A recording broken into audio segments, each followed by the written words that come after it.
All right, so everybody, welcome to Eth'Ressia, an area on the far eastern shore of the same continent as our regularly scheduled Tides of Somali campaign. This part of the world is dominated by an extremely large crater over 100 miles in diameter, with numerous other comparatively small craters dotting the landscape. This area of the world is also plagued more recently by a rise in the prevalence of wild wandering elementals. Not necessarily with any agenda, but sometimes they help, sometimes they harm. A water elemental striding through a farmer's field during the dry season can be viewed as a boon, whereas one doing the exact same thing in the wet season could bring ruin to the entire crop. But recently, the encounters have been more harmful than helpful, and it has come time for the people to do something about it. And something about it we will attempt to do after we get back from the intro.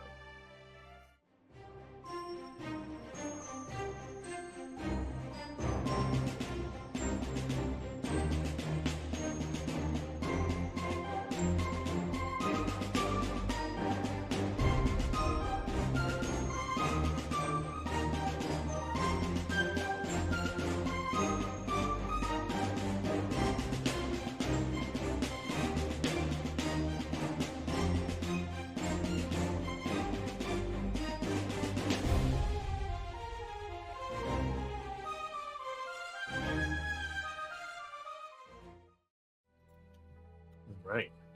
Welcome back. So we'll start. It is a relatively unremarkable evening, about 11 o'clock at night, and we zoom in on Malin. What typically would Malin be doing at about this time of day?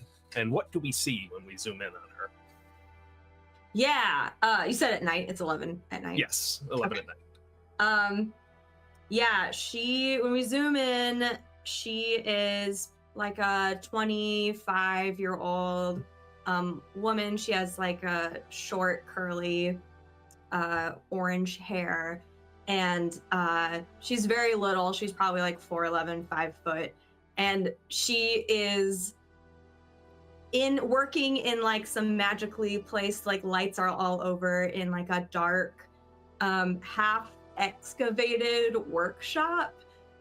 There's papers all over the place. She's zipping around between different stations, I guess we could say, and just taking notes. Does not seem to know that it's 11 p.m.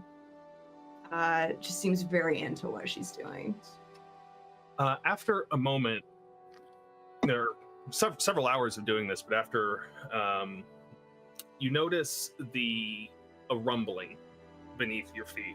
Maybe not too much at first, but at some point you see the shadows start to shift as any lights hanging from the ceiling start swinging, casting different shadows. And this is not an unusual occurrence here,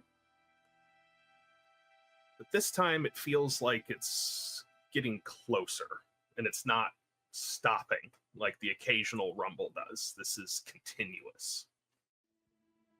And the rumble, if it's happened before, is it always, what is it associated with normally? It would usually, oftentimes there's nothing associated with it that anybody's aware of, but occasionally if there's a more prolonged shaking of the earth, it would be associated with an elemental approaching.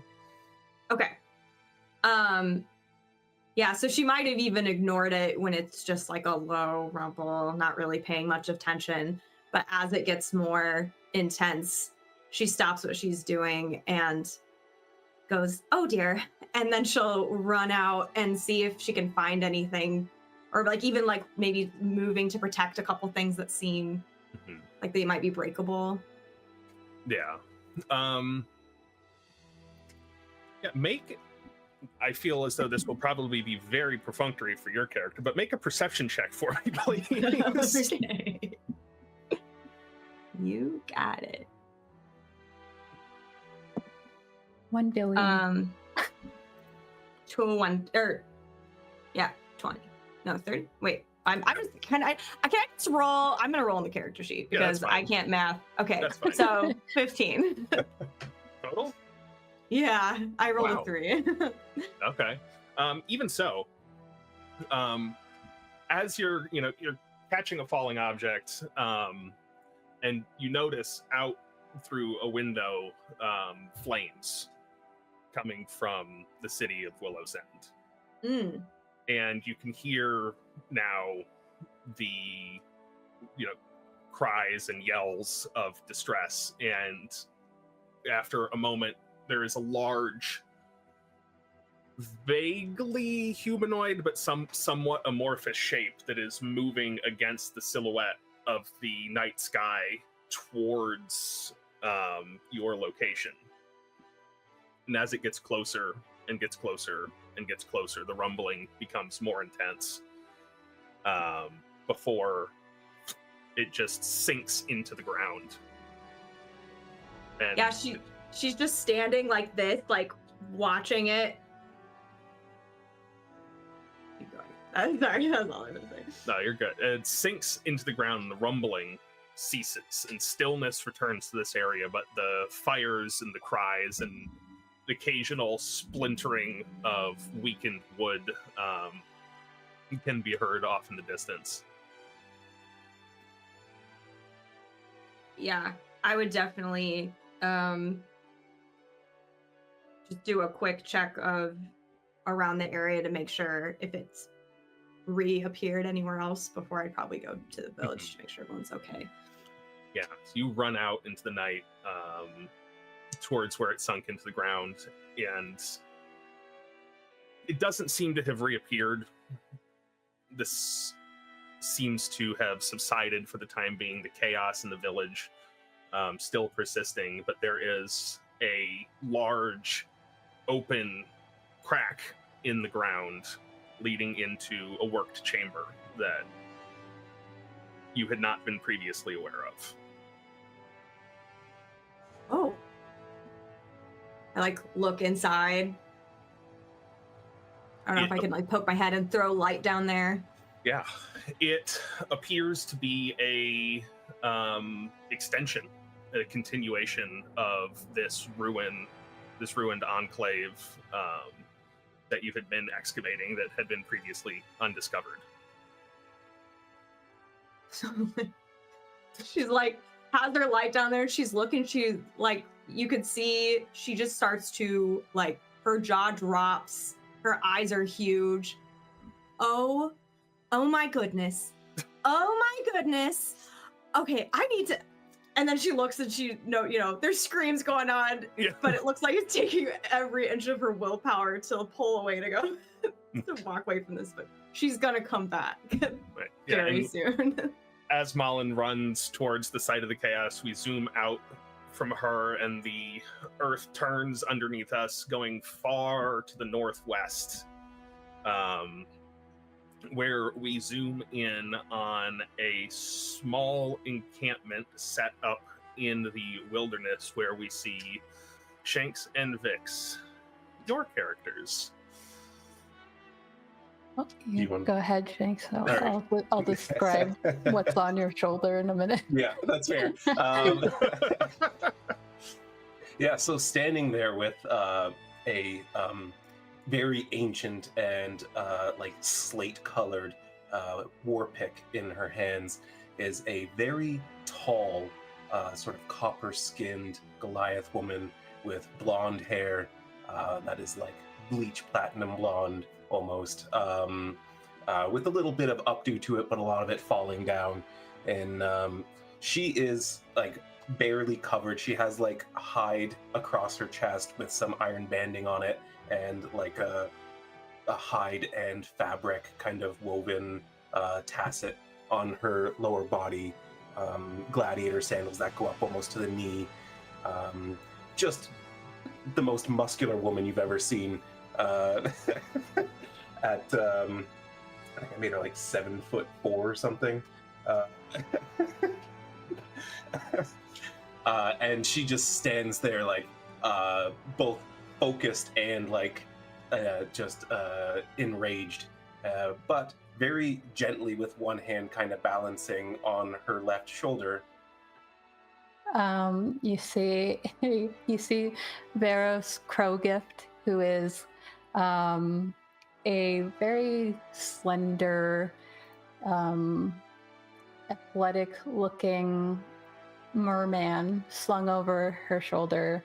He has a beautiful, long, very intricate mermaid tail that looks kind of like a betta fish tail. It goes from like blue to a purpley red. Light skin, long black hair, kind of curly, pulled up in a little bit of a messy half updo. He's wearing a lot of like gold jewelry around his wrist and his arm, hanging from his ears. And on his shoulder, it kind of looks a little bit nonsensical. Like it doesn't really resemble anything, but he has a bright blue tattoo that it's almost like kelp formed into like this strange, almost octopus-like shape in a head, and then a bunch of like tendrils coming out of it. And he's currently doesn't seem to be as bothered as his wife. He's marking little dots on his map of where they've just been, and he's kind of looking like he's in deep thought and just completely unbothered. She's got him. He's turning his attention now towards the knowledge that they've acquired over the day that they've had. As you're doing this, there's a small puddle of muddy water on the ground nearby, and for whatever reason, it catches Veros's attention, and you can see that the surface of it, with no seeming impact or force imparted to it, ripples out from the middle. And then it does it again. Oh. And you feel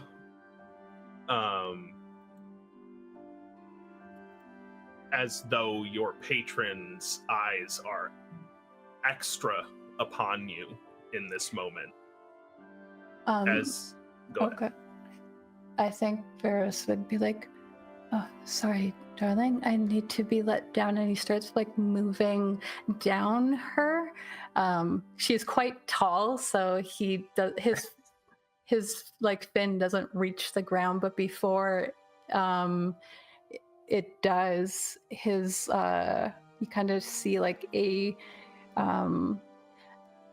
like the Animorph style, like there's a shifting. It looks so strange as his legs start to form, and he kind of waits for her to like help him get down. Yeah, before he's even like halfway down, she's kind of hooking him with one arm and kind of leaning over to get him more gently placed on the ground as she says, "What is wrong, husband? You see one I miss?"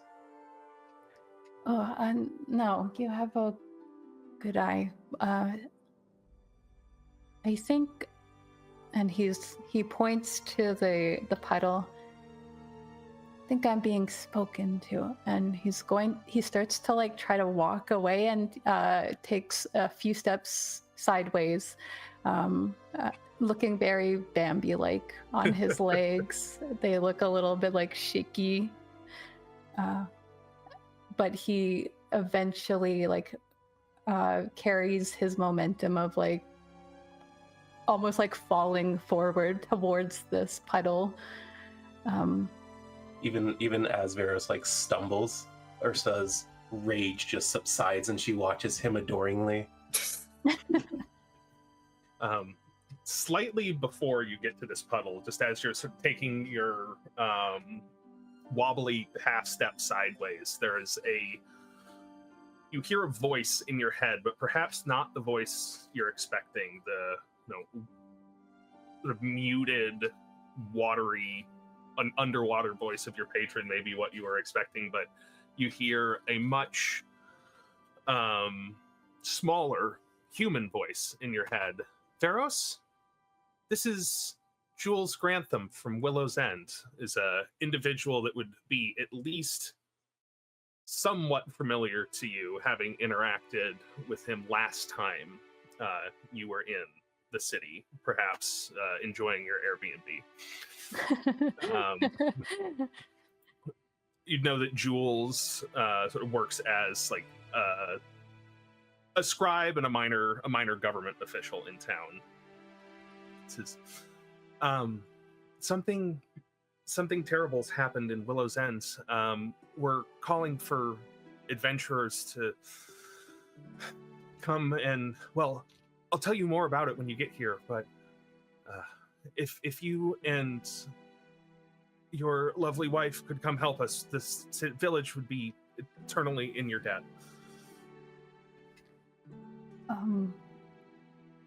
He just looks at Yrsa and like they're pretty much done here, and he's just like, we'll be there shortly.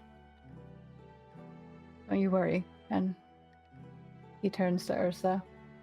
Looks like we're being called to Willow's End. Could Yrsa hear the other side of that conversation? No. You learned this from Puddle.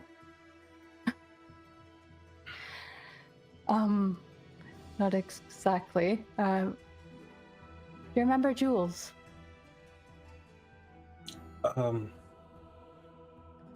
In Willow's End? Yes. They need help. I do. They didn't give me much information to go off of, but when did we ever need that? No need at all. Odin's chosen shield maiden will answer the call. And she takes Veros by the wrist, and as she starts walking forward, the air before them just kind of opens up, and a branch of Yggdrasil appears before them, and they step out onto it, and immediately in front of them on the branch, another opening appears to Willow's End. And you hear Veros in perhaps the voice that you were expecting. Good. Just a very pleased response from your patron that you have accepted this, and you get the feeling that your patron has some sort of investment in this, and if you work towards his agenda, there may be an additional boon for you. Yeah, I think something's been on his mind lately to inquire about, and so hearing the fact that his patron is pleased, there's a bit of a smile that forms on his mouth, and he's like almost like echoing that out loud. He whispers, "Good." Yes, and then you walk the branches of Yggdrasil and appear in the middle of what passes for downtown Willow's End, and you're met with destruction. It is about 5 days since the incident now, and most of the fires have been put out. There's some smoldering somewhere, but dumping out in front of Willow Spring Lodge, which is now a pile of rubble. We are too late. How is this? They must not have called us until it got dire. He's looking at the lodge like horrified. I don't know why they would wait for so long. This is no good. We should rebuild now. Like right now? Yes. I think they need us to do something. Unless it is rebuilding, then maybe, yes, we should. But we should probably find jewels. Very well. You find jewels. I'll cut down that tree. He goes, he's gonna start trying to find jewels, but he staggers off like 15 feet in the wrong direction before he rights himself and goes in the proper direction. Yeah, as you run off to find jewels, and as Ysra runs off to cut down a tree, we'll zoom back out, not quite as far this time, and pan south to the largest city in the region, Port Moss Creek, where we zoom in on a rather bustling tavern. Megan. Yeah. So in the tavern, you see this elf with short, messy black hair, bright blue eyes, and pale skin. She's kind of at a table with 2 or 3 other people, cards in hand, drinks all around, just talking and chatting up. And she's got dusty clothes, just fabrics wrapped around her in teals and pinks and yellow. She's got an ample bosom that she tends to use to her advantage at these types of events, in which people tend to not pay attention to their cards, and yet somehow she always wins. It's really weird, but she's just taking a sip and chatting with everyone, kind of looking around. Yeah, you start overhearing part of a conversation at another table. Well, it's supposed to be dangerous. Well, yeah, well, I should hope it's danger sort of implied. They're offering literally anything that the government is capable of providing as reward to adventurers that sign up for this. Really, is Willow's End worth all that trouble? Well, it's not just about... Yeah, it is. She goes back to her drink. It's like, I'm sorry, were we talking to you?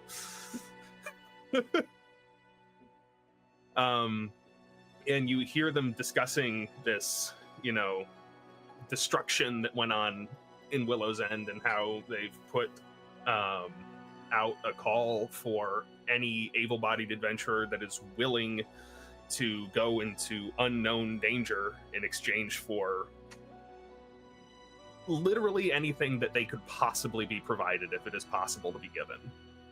Wow. She's just gonna listen in on this whole conversation, not say much else, taking every detail into it so she can get out there before they do. But she's also not going to rush her evening. She will probably continue to drink the night away until she's feeling good and ready. And then which you're under no pressure to do. You're very fast. Willow's End is about 150 miles away from here, but yeah, that's like a day for you.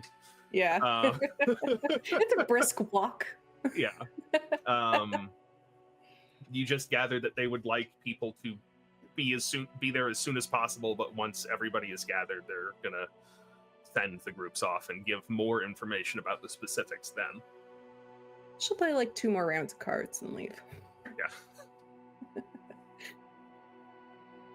So,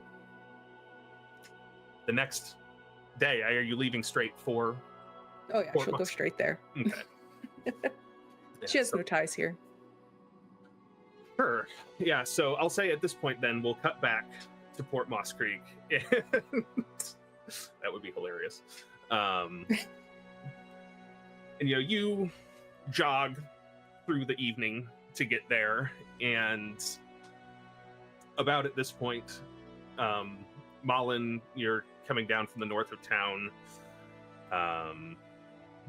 Anira, you're coming in from the south, and there is just this ripping in space as you see Ysra and Veros step out into the middle of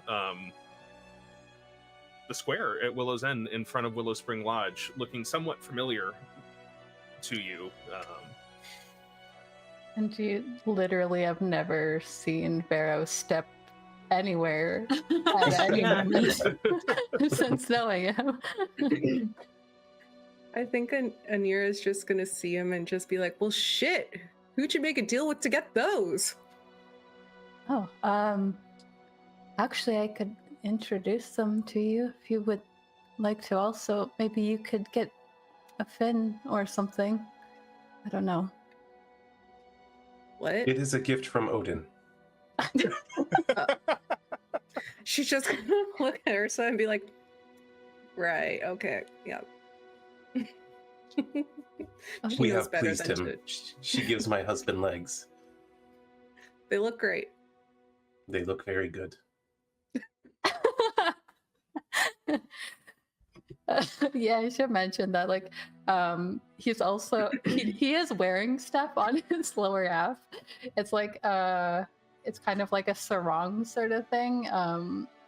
That now looks like the pattern of his tail. So like it's the same gradient color, and there's like a little bit of detailing in it that makes it look like a mermaid tail. And he's just like completely barefoot. And he looks at Anira and says, I'm still getting used to them though. Very much prefer to still be on Yrsa's shoulder. You should that's say this, fair. not let me go off to cut tree, and she just lifts him up onto her shoulder again.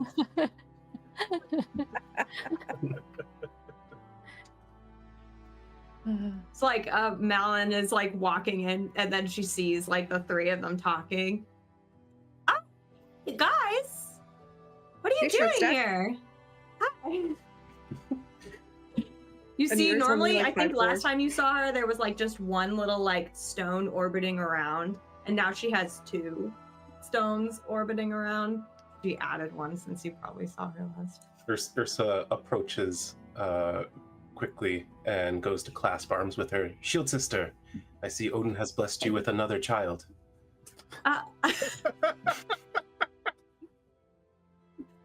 Oh wow. Yeah, totally.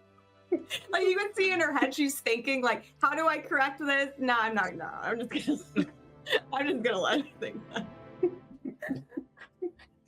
Anira's just gonna look at Malin and be like, wait, what? Children? Is that what that thing is? And she's gonna point to the stone that she has floating around her head. I did not agree to that. No.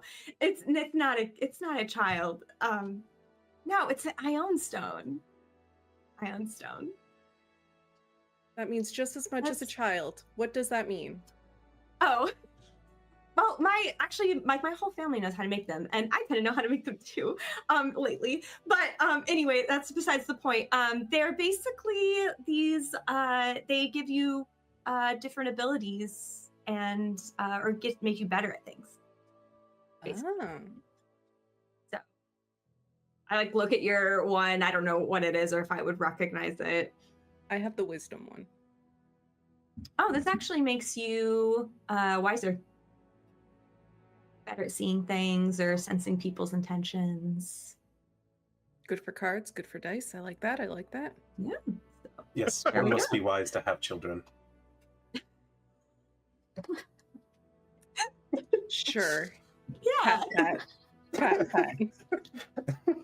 Are you guys here to? What are you guys doing here? We were called here to help. Well, at least we were, and said and like gestures to him and Yrsa. Paying lots of money, so that's why I'm here. Have I been in town enough to know about that, David? Yes, you would know Okay. that they've been putting the word out. Okay. Oh, that's great.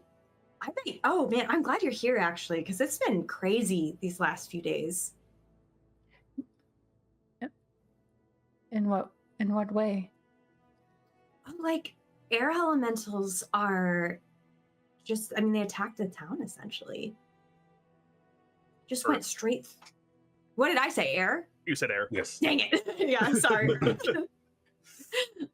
Earth elementals attacked the town. Like it barged straight through it. It was actually coming towards where I was over at the excavation site, but it went away. But Earth as in stone. Basically. So children of the bad gods.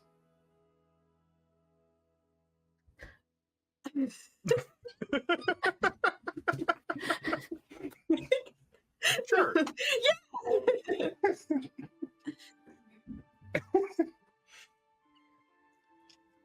Yeah, so it's been really bad. People don't know why it's been like this. Do you know what they're intending to do about it? You do, in fact. There is a meeting for any interested adventurers tomorrow to learn more about what Eth'Ressia has been able to put together for resources, what they have been able to learn, and what they still don't know. Okay. So yeah, I'll just say there's... Oh, go ahead. And you probably already know most of it, being a knowledge cleric with passives of all your intelligence-based skills in the 20s. Yes. I definitely would have made myself, like when I wasn't at that new cavern or whatever, I would have made myself available to anyone that might have needed it. So then I'll say that Malin may have been the one who located... so one of the things that you know that they're going to tell people at the sort of info dump tomorrow is that there has been a project to trace the paths of all of the different elementals, the wild elementals that have been seen over the years. And, you know, everybody kind of thought that they were coming through in somewhat random directions, generally coming from the crater just somewhere. But if you trace them back, if you plot their lines back to where they intersect, it seems as though all of the earth elementals had a point of origin. All of the air elementals had, all of the different elementals had 4 different points of origin corresponding to their types, spaced roughly at the 4 compass points around the Great Eth'Ressian Crater. Okay. Yeah, so I'll say, well, there's a meeting about it tomorrow that has all the info, but I was helping everyone track down what was going on. There's been attacks from all different types of elementals. Here has been Earth, and it all goes to a certain point of origin out that way. I was pointing the direction. Tomorrow. Yrsa's nodding and understanding none of that. Yeah. I think Veros looks at the state of the town and is like, must be serious if they feel the need to not deal with it immediately. They want to get all the best people on it and try to actually make sure it's taken care of, is what it seems like. Yes, well, they have found them. Yeah, definitely. I think so. Yeah, so that's kind of what's going on. It's been really sad. The B&B got totally demolished. There's people that have died. Really? It's been rough. Yeah. Damn. So you would know that, at least Malin would know that Rosalind and Howard Fairwater, the keepers of Willow Spring Lodge, are okay. Rosalind broke her leg, but she was otherwise fine. They got out before it collapsed. What if Rosalind kind of as Howard... Oh, yeah. Oh, sorry. I didn't say that. They're okay. Yeah. A little bit of injuries, but they are going to be fine. Well, that's good to hear. Yeah. Is everyone that you know okay? Are you okay? Oh, I don't want to sound insensitive because I've definitely been taking care of a lot. This is very concerning. But also, I found the best discovery of my life. So it's been a mixed bag on. I'm doing good, actually. I think Veros immediately goes to like climb down onto his toes again. Seems very intrigued by that. Sorry? Oh, she notices the legs. Oh, new? I did not notice that before, did I? Oh, yeah, they are new. It's not something that you just didn't notice about me before. Yrsa thinks that we've been blessed for our anniversary. Anniversary? Yes. Congrats. Odin remembers the date and everything. I still remember when Odin gifted me my fish husband from the sea. Happy anniversary. That's really great. Odin's a great guy. We're going to have to talk about that later. I'm super curious about how that whole thing works. What of this discovery? Oh, okay. So I own stones, right? So I always want to find new ways to make more powerful ones. There's a lot of lost and hidden knowledge. And there's a new cavern that opened up at the dig that I usually work at. And I think it's made to make Ion stones, but it's ancient. So there's lost knowledge. I found this one in there. It's really powerful. I've been looking for something like this my entire life. If you find them, do they just they're automatically yours, or? I'm using it. I'm borrowing it. I would like to learn how to replicate this one actually, so I can make them for more people if they need it. But that's a whole process. That's probably going to take me months, years. I don't really know. I have to research everything and also break down exactly how the whole lab works because it's old and there's stuff that's faded. Anyway, I could go on probably for hours. I won't, but I'm really excited. That's all I have to say. I think after we deal with this threat, you should go on for hours and we should talk about that. I can definitely break it down for you. I can even take you to it later. It's very cool. Very interested in seeing this. Yes. Have you all been okay? I mean, I know it's been crazy here, but everyone good? Yeah, I mean, I've been wandering around, not really doing much. I just kind of drift here and there and live off the land. By the land, I mean other people's hands. Getting all their money, getting all their shit. Do you say that a lot? That's a great slogan. No, but I should make it my slogan, shouldn't I? I got this fancy new stick. That's new. I got that a couple weeks ago. That is a fine stick. And anybody who is remotely attuned to the arcane, especially you, Malin, are just like almost blinded by the arcana this thing is giving off. Oh my gosh, really? Yeah. It's a fancy stick. It's got runes spiraling and intricate fractal patterns all down the staff. I look at Veros like, are you seeing what I see? Yeah, I think they both immediately look at each other. Yrsa reaches out to touch it. It is a good stick. Right? I can stoke. The cool thing about this is I can put it in fire. I've been stoking campfires. Nothing happens to it. I have been using it to fight things. It doesn't break. It's great for walks. I hang my watch on it to dry. That's also a great use of it. Perhaps it is a branch of Yggdrasil. It could be. Do you recognize these runes? Sounds like a great.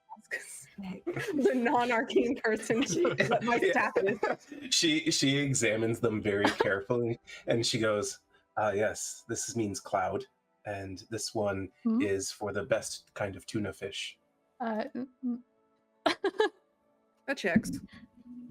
Actually, I haven't even tried it. I could probably go fishing with this thing if I think about it. Some string, or I could just hit a salmon on the head with it. Yes, when we fell our foes, we should fish. Done. Could I just do a teensy thing to it? Would you mind? Sure. Hand over. I just poke it and I cast Identify. You're almost knocked off of your feet by all of the information about this. Yeah, text wall. I think Veros tries to catch her as she seems but then he stumbles backwards. I'm impressed by your bashing stick. I'm going to send you a screenshot of the magic item description, Pip. You can do with that what you will. I mean, I did find it on the ground after I beat the crap out of this wizard that ran his mouth. But that's besides the point. I did win it, so This it's is how mine. Odin provides. Yeah. I find this after bashing in head. Nice. It's actually the description is too big to fit on my screen. Oh my God. What What is this item? So I'll have to send it to you in 2 parts, but Okay. please, Oh my please hold. God. It's a nice stick. Yeah. I feel like Malin's probably like blank-eyed for a minute as it looks like she's assessing all the information she just received.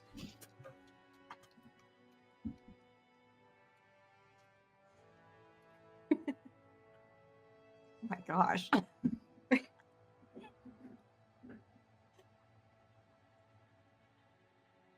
I think while she's doing that, once making sure she's okay, not completely taken aback by her stick, I think Veros reaches into like a little like knit sling thing that he has over his shoulder, and he just pulls out just like a massive book that looks like too big in his arms, and he goes, "Well, it's maybe not as interesting as to you as your bashing stick, but I did find this book and it was very enlightening. I think it made me a little bit more adept in my magic, and I think if I study it again for just a quick 100 years again, it might do even more for me. There's some in between text there. I feel like I'm just not quite getting."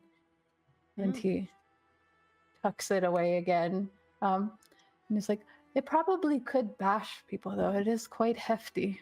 That's what I'm saying. Okay, it seems like the information that's downloaded. Malin goes, "Oh, wait, do not be careful to break that, actually.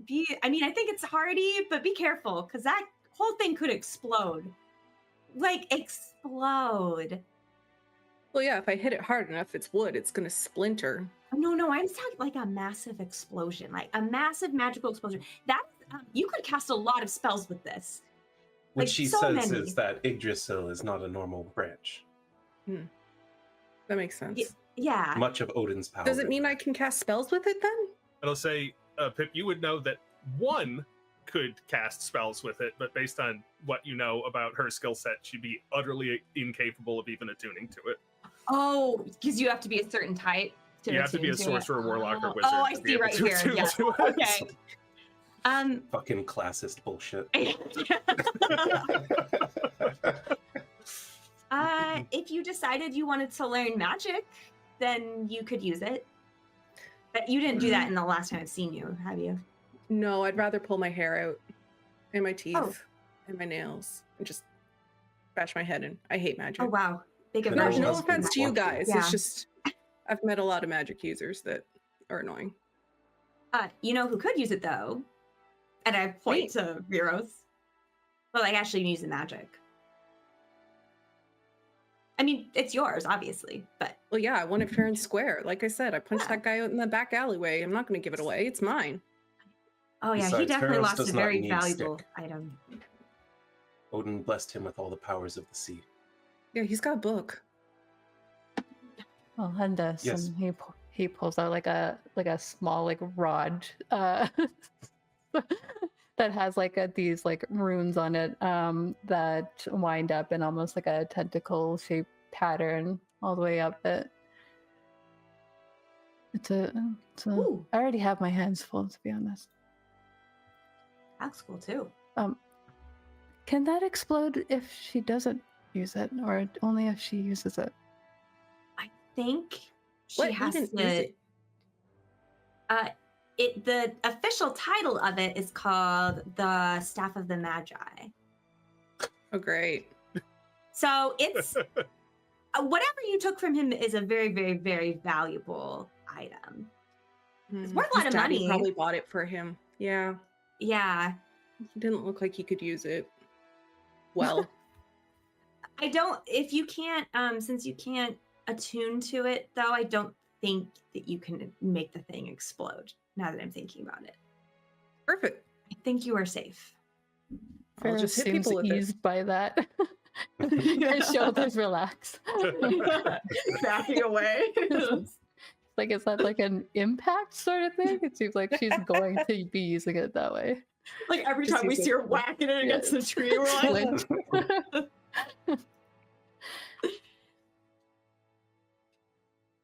but yeah, so anyway, that's cool for you, actually. I'm happy that you have that in case we run into a situation, I guess. Do you guys want to, well, I mean, you can stay at my house, actually, if you want. For the I night. guess we can't stay at the B&B now, can we? Mm-mm. It would be much less comfortable than last time.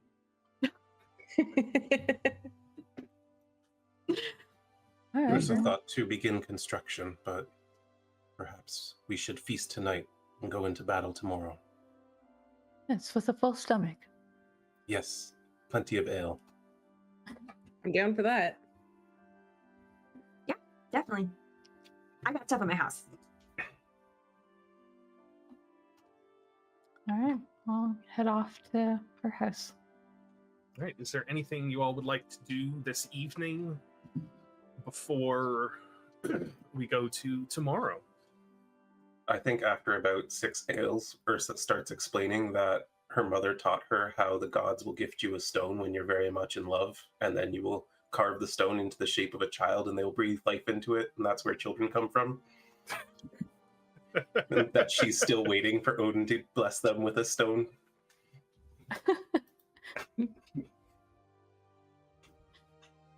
Good. Magnificent. I think Veros has a very long sip of whatever Malin's serving them that night while she says that she's waiting for the stone.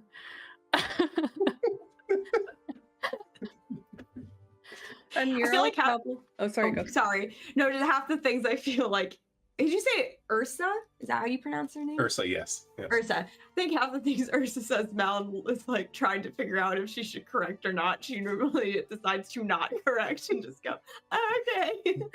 Yeah. I think in your previous conversations, when you've tried to gently correct her, she goes, "This is how it is." Will not listen to you. Odin willed it this way. Oh, so sorry. You've learned there's no point. Yeah. I was just gonna say Anira would offer to help cook because she has her little cook's utensils and she loves to cook, so she'll help do that. And if I don't know what her little kitchen setup is, but if they need to like use a stick to put the pot on, she's using her staff for that. For sure. Just put it over the fire. Mel's or just in like the hearth. cringing the whole time, like, oh no, oh dear. No, it's fine. I've done this like so many times. It's great. Oh, Like, yeah. Like, Malin, on one hand, you know that it will be fine, but it is also an Yes. indignity to the item. That's not nerds. This priceless magic relic. No.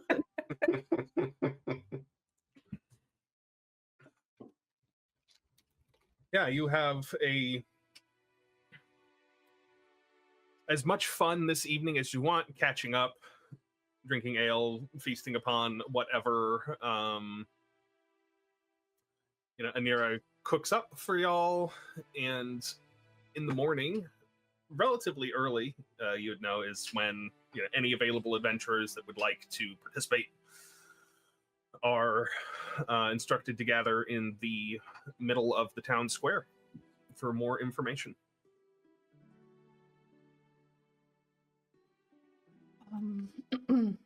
Where? So there's a bit of a crowd there. A bit. There's about a dozen people or so that seem to be like decked out in adventuring gear, and some other townsfolk and people just having a little looky-loo there at what's going on, rubbernecking. As this is a relatively small town.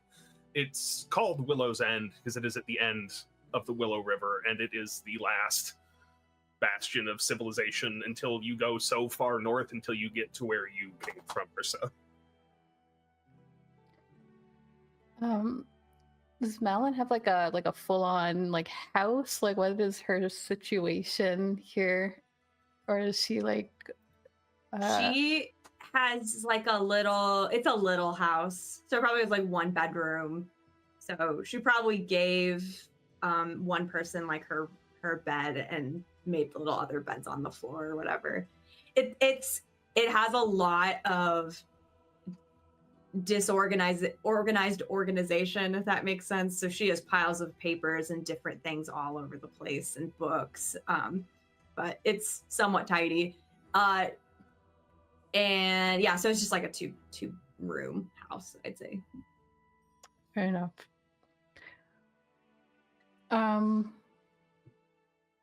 Yeah, I think that morning when Veros wakes up, he like sleeps in his like mermaid form, and so but he's been getting used to like getting up and out of bed lately. So I think that night he goes to bed in like his human shape, and you probably just hear like a thunk as he hits the floor, trying to get up and out of bed that morning. And so I think just after that, he asks Yrsa to carry him in his more comfortable form of merman. So he's just slung over her shoulder again this morning. Started the day off wrong. No. Even on the shoulder might be difficult in this house for Yrsa being so large. So it's more like carrying in her arms and having to like maneuver through the doorways with him.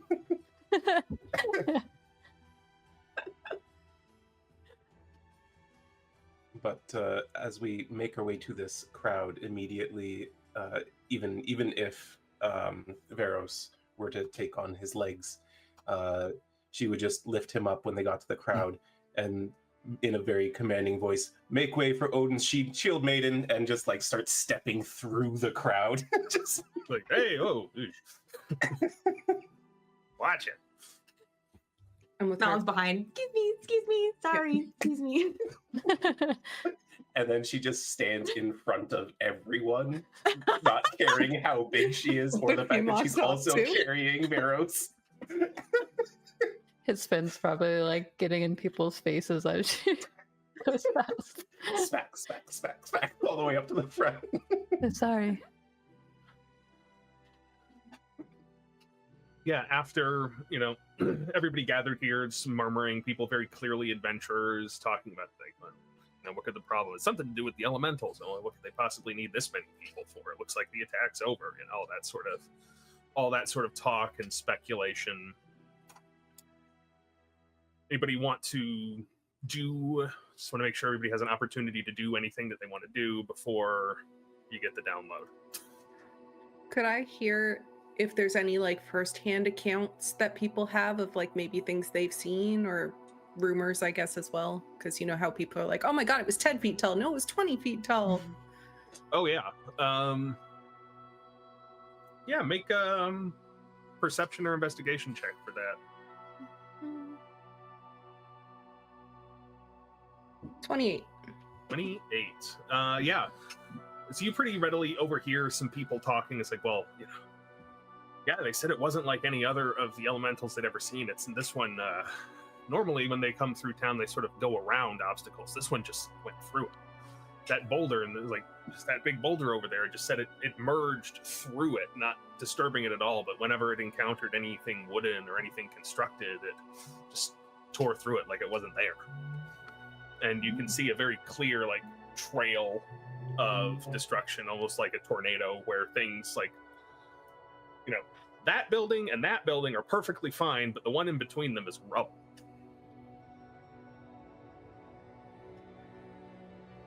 Wild. I think Veros is just keeping an eye out for jewels, if they are here.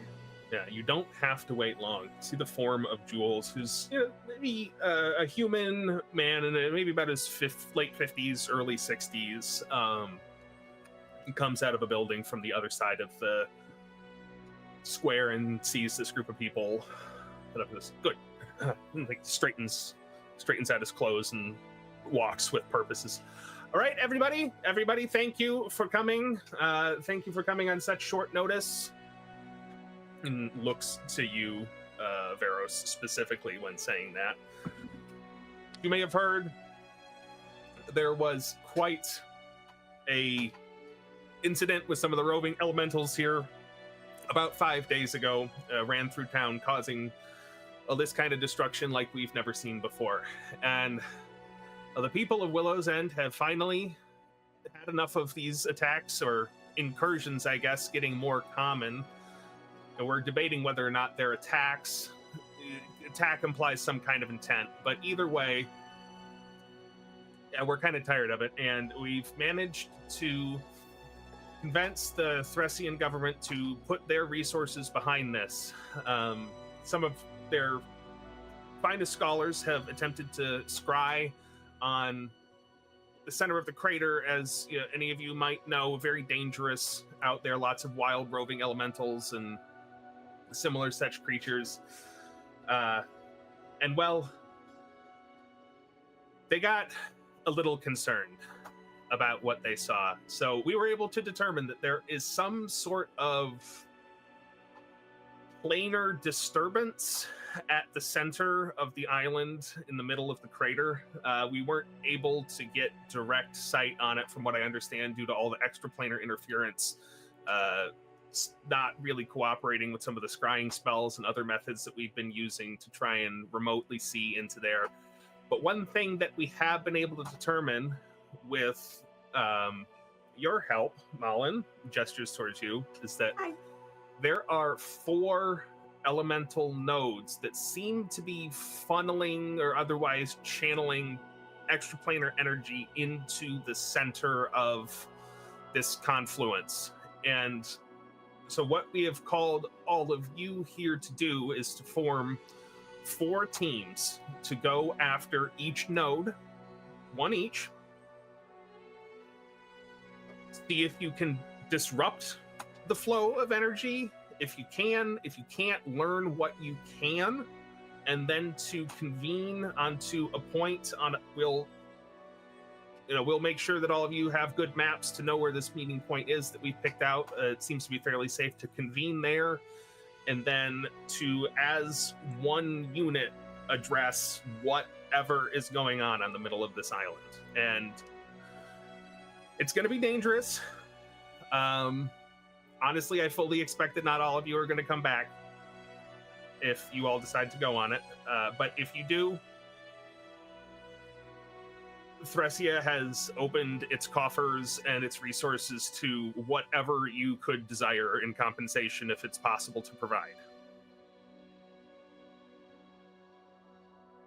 I guess any questions? What exactly, what danger is there if we only manage to succeed with dealing with a couple of the nodes, or a few of the nodes instead of all of them? Well, honestly, we're not sure what sort of effect disrupting the nodes will have on the confluence. We hypothesize that it will weaken the extraplanar rifts. If there's any sort of danger there, it'll likely be lessened. It's really the unknown that's the most dangerous part. If it's able, whatever sort of energy is there is just so powerful that it defies our attempts to understand it from a distance. Do you have any means of telling us if whoever ends up dealing with one of these nodes first, if it turns out doing that is a bad idea, do we have something set up to relay messages to each other? That is a fantastic question. I will be operating as a central hub for communications. If you have the ability to reach out to me, please do so. I will check in periodically if I do not hear from you, or if we detect some sort of disruption. If there's tremors or any sort of arcane pulses that go off, I'll be checking in with the groups at those points. Well, if it makes it any easier for you, I can volunteer to be the touch point for that. Fantastic. And just each group that decides to go out on this, just let me know who you'd like your touch point to be. I will reach out to them first. This whole time. Sorry, no, go ahead. Oh, I just had a question, not as Malin, but is this, like, as he's talking about all the nodes and the stuff we've done, all the research on, would Malin know of any past experiences that were ever similar to that, or is this completely unique to the situation right now? This is definitively completely unique. Okay, interesting. Like you feel confident in knowing that nobody's run into something like this before. Okay, so even like us messing with the nodes is like, who knows what's gonna happen? We're just kind of guessing to see if it works. Okay. Yeah. You would know that just since you've been here and sort of involved in the discovery of what's been going on, that the way that this information was gained was with your mapping of the origin points of the different, paths the elementals took.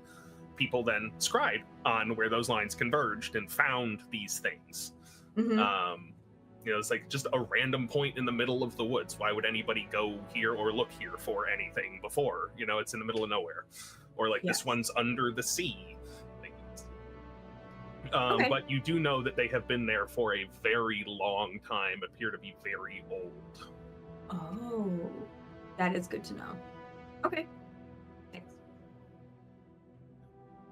I think during this whole thing, Yrsa's nodding along absently, but is actually just looking in the sky to see if there are any crows. Make a perception check. I love it. My first check of the game. And Yeah! Yeah. Nat 20. 22. Yeah. When you hear, we're going to be sending, we're going to be needing 4 groups to go after one of the 4 nodes. There is a rustling in a tree, and you hear a cawing as a large black crow takes off and flies to the northwest. As soon as Veros is done talking, she points it out in the sky. She says, "Look, Odin watches." Oh, well, that's a good sign, right? Yes. What does he say about our mission?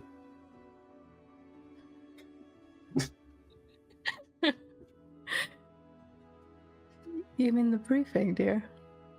Yes. Oh, well, I think you're better off just going on instinct with this. We have to go and deal with a node. Do you know what that means? Who is a node?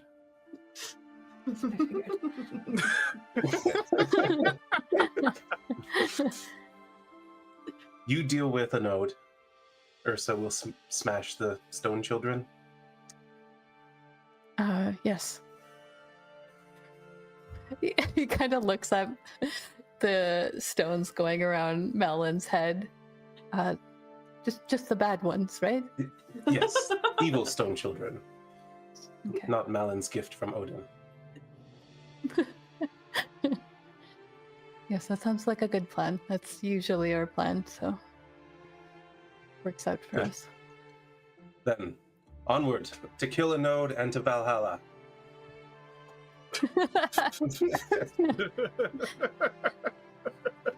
That's what you hear in response from our group. Just out of the crowd. Yeah. Everyone's really concerned now. Are you trying to razz people up with that, or are you just making that a declarative statement? No, it's literally like a battle cry for everyone. Roll something for that. I don't know. What do you think? I mean, could potentially be intimidation in a sense. Okay, yeah. I'll let's roll with that. Roll to intimidate the node. 13. Just get a couple of. You hear like one other group is like, "Yeah, kill the node." Then just don't hear anyone else doing it. And These this other like one warriors do not seem muscular, encouraged. this one muscular elvish man who was part of this other group who started joining you in the cheer, kind of like meets your gaze and it's like, She like bashes a fist against her chest in response. I think you reached those who were important. Yes, I have concern for these other warriors. Perhaps they are not up to task. Well, we'll just have to do a really good job with ours. Yes, and then we will do their jobs. Yes. He seems like he he seems like he actually likes that idea a little bit. We'll make sure that every one of their nodes is dealt with. Good. fantastic. Well, gang. Any last questions, things to do in town, information you would like to gather, preparations you would like to make? How long do we know is the journey out?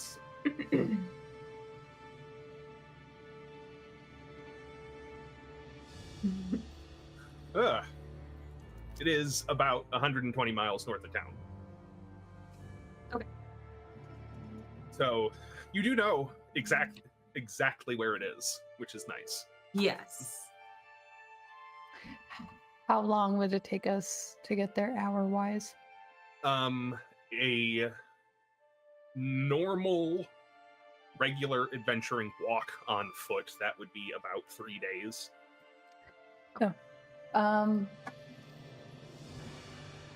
I think then he has like another question. Is there any need for us to learn things on the way there, or do we just need to get there as quickly as possible? Another good question. If you do learn things on the way there, that's fantastic. It might. We haven't really sent anybody out there to know what there is to know on the way. The main activity, or the first preparation step, is learning things at the node itself. Oh, In wonderful. preparation for the combined, assault on the elemental confluence at the center of the island. Well, thank you. It's gonna turn to Yrsa. It's gonna be about a 3-day trip. Do you want to get there sooner than that? Yes. Where do we go?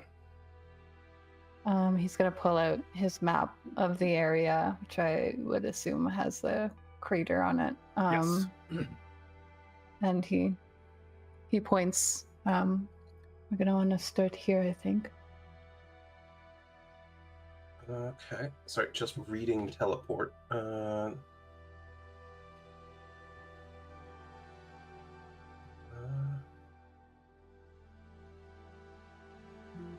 Did And I we would pick say- a contact yet? For them to contact us? Like, Veros had Yes. volunteered right Okay. away. Mhm. Yeah. And Malin, you would have, as part of your, just if you hear them talking about the teleportation spell, Mhm. you would have some debris that was believed to have fallen off of one of these elementals, which you believe originated from this point. Oh, very cool. Okay. Yeah, do you guys need someone to go with you, by the way? Because I was figuring out what one. I was kind of thinking Earth to go. Do you guys want to do the Earth one with me? We're doing a Yes. team, right? Yeah. Team Okay. Valhalla. Oh my Yes. gosh. There you go. We shall fight side by side with Odin this evening. Perfect. So I have a piece of the earth elemental. I think it originated from that point, so it can help with teleportation, which it looks like that's how you guys came in. Is that right? Were you guys just talking about that? Yes, Odin has granted me the powers of Yrsa. Very cool. She reaches out and just tries to touch the stone. So this could help you pinpoint the location, I think. The other thing I was thinking, I don't know if this will do anything, but I do have a spell that can kind of pull out any knowledge that might be around that we might have missed about the node. It would take 10 minutes, though, if you guys are willing to wait 10 minutes. Sounds very useful.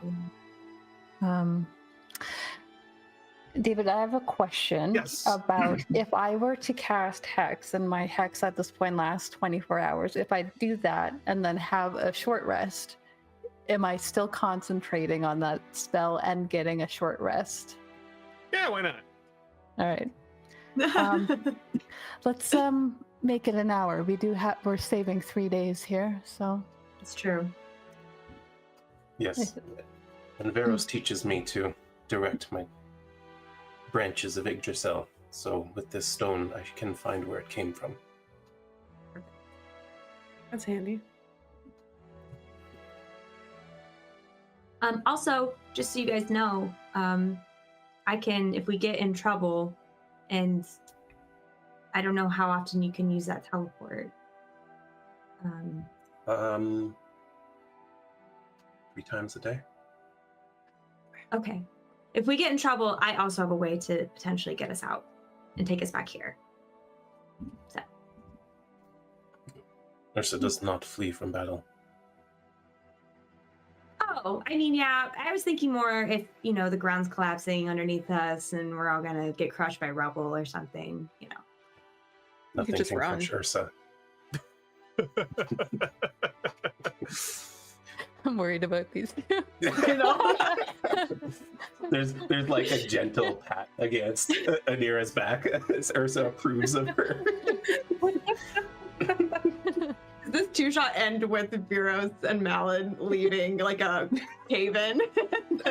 The other two stay to fight the rocks. Up to you.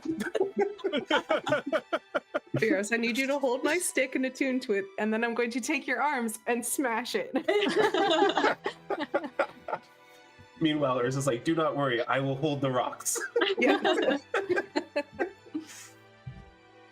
But yeah, Ursa's going to kind of look over the stone and get familiar with it, and then when the time comes, she will focus her desire on that place and teleport everyone. But in the meantime, she will take out a piece of wood and just start whittling a little half Goliath, half mermaid child.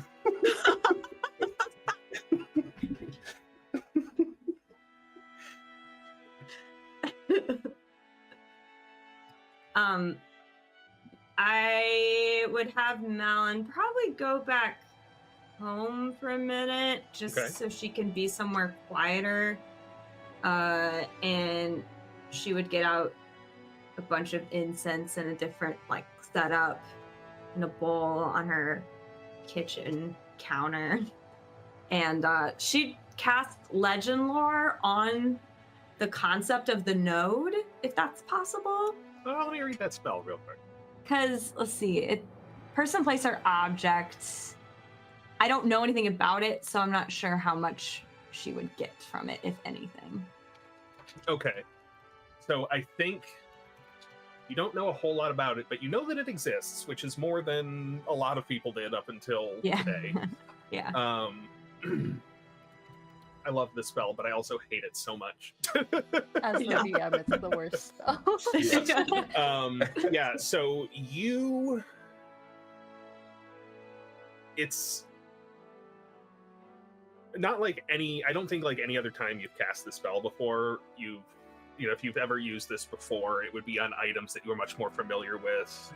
Even like things to do with this abandoned Ionian refuge. You know about the dogma of Ioun and the preservation of knowledge. So any of those sorts of artifacts, you're standing on a higher starting point when you're casting the spell. This is something completely alien, and you you can hear the humming of machinery. You find yourself elsewhere. Not quite sure where. It looks like high in the sky, traveling very fast away from a great conflagration behind you on some kind of arc, and you feel this sudden force as you impact and become buried and enveloped in the ground, and then there's just all of this energy just like thrumming off of you that's out of balance, that doesn't have anywhere to go.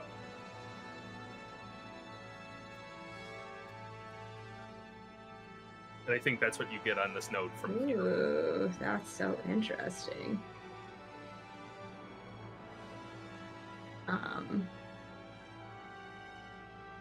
Yeah, is because in the past, it's almost like it was almost more like a vision than, and like a feeling than actual information. Yeah.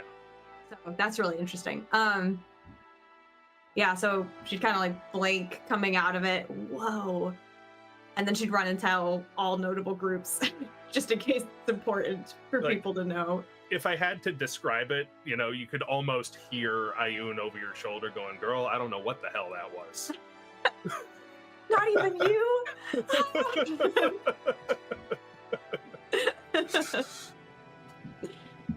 Yeah, she'd try and tell, especially Jules is the main point of that. She'd tell Jules especially, just like she's not sure how it would be relevant, but it seems like it might be important. That does seem very important. I don't really know what to do with that information right now, but I'll figure it out. Yeah, if we figure it out, we'll let you know too. Okay, cool. Okay. Yeah. All knowledge is good knowledge. Okay, bye.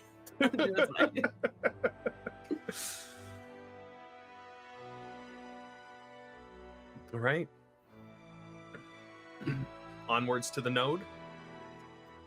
Yes.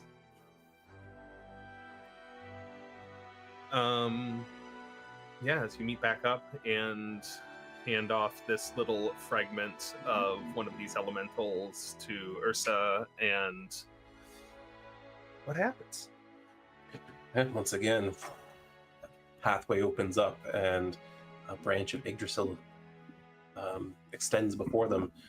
They step across, and for that brief moment, you're somewhere else in this great world tree that connects to all things in all planes, and then right away pass into another gate into David.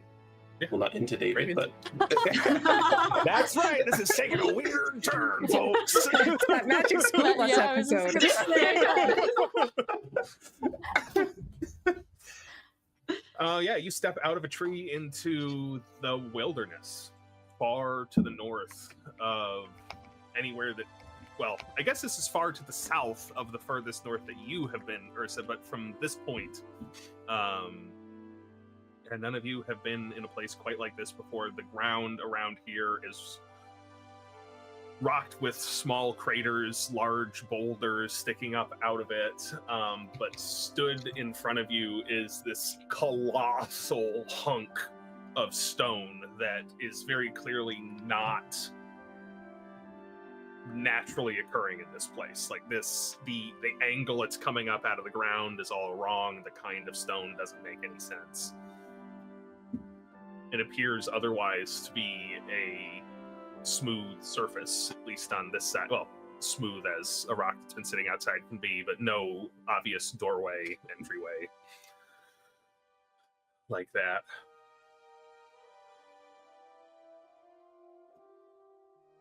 and you just hear the sounds of the wilderness around you, rushing wind, an occasional rumble coming from underneath your feet. You do feel almost, if you stand here long enough and pay attention to them, it almost feels like a routine interval, that there's this short rumble. It's silent for a while and the wind stirs up, and then another one. You feel this. The earth trembles in our presence.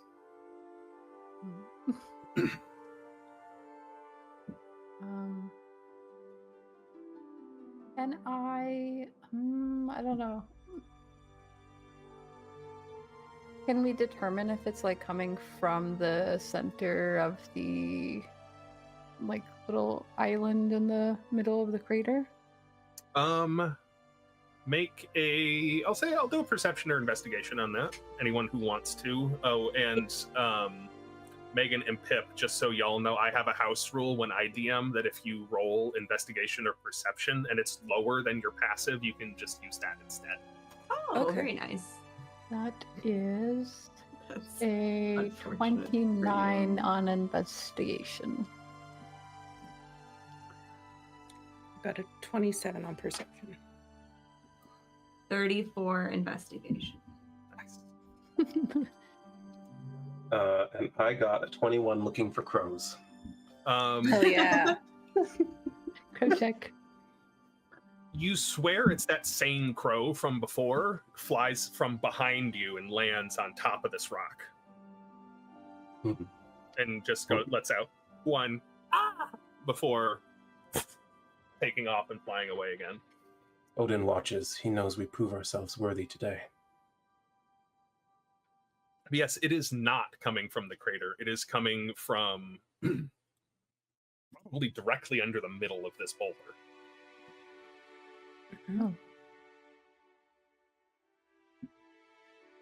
Did you have a map up of this at all? Or did you send it to us or is that something else? The map of the region I sent to y'all, the map that I have up is going to be a battle map if you need it. Okay. Something tells me we're gonna need it. Yeah. I hope you need it.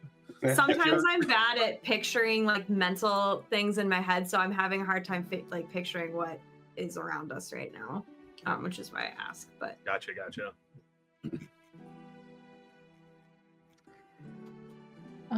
Where exactly did we end up teleporting? Like, where is the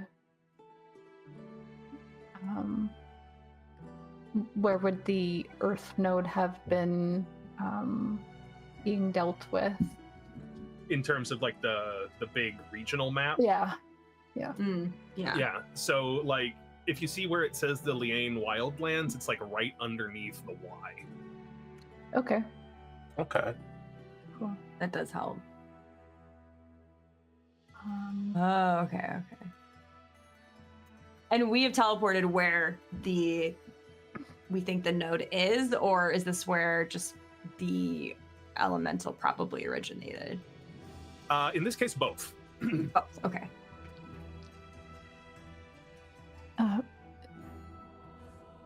That's strange. I would expect the problems to be coming from the crater, but it doesn't seem to be the case. And he's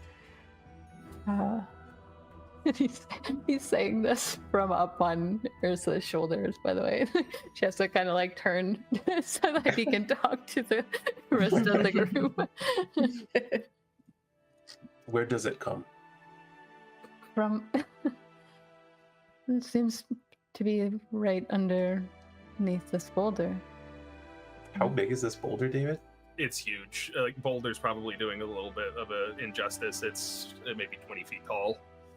So we're on this boulder, and Malin gave us a piece of the boulder, or an earth elemental,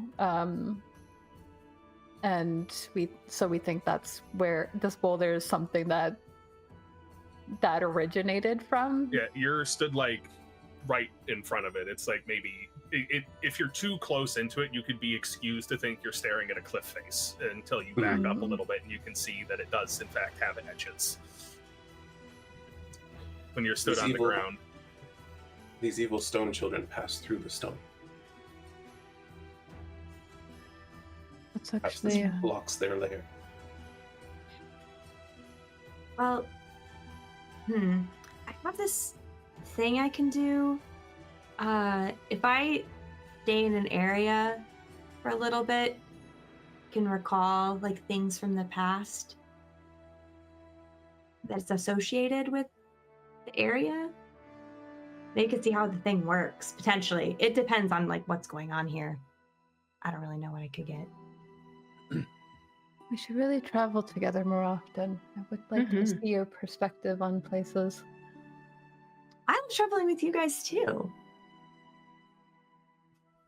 I think Yrsa's going to pick up Veros and gently place him on the ground next to Malin. And then she's just going to start trying to push this boulder.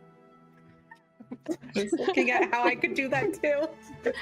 But with your Like your stick. advantage. Yeah, put your stick in there and Yeah, try. put the stick and try it while she's pushing it. Yeah, that might work.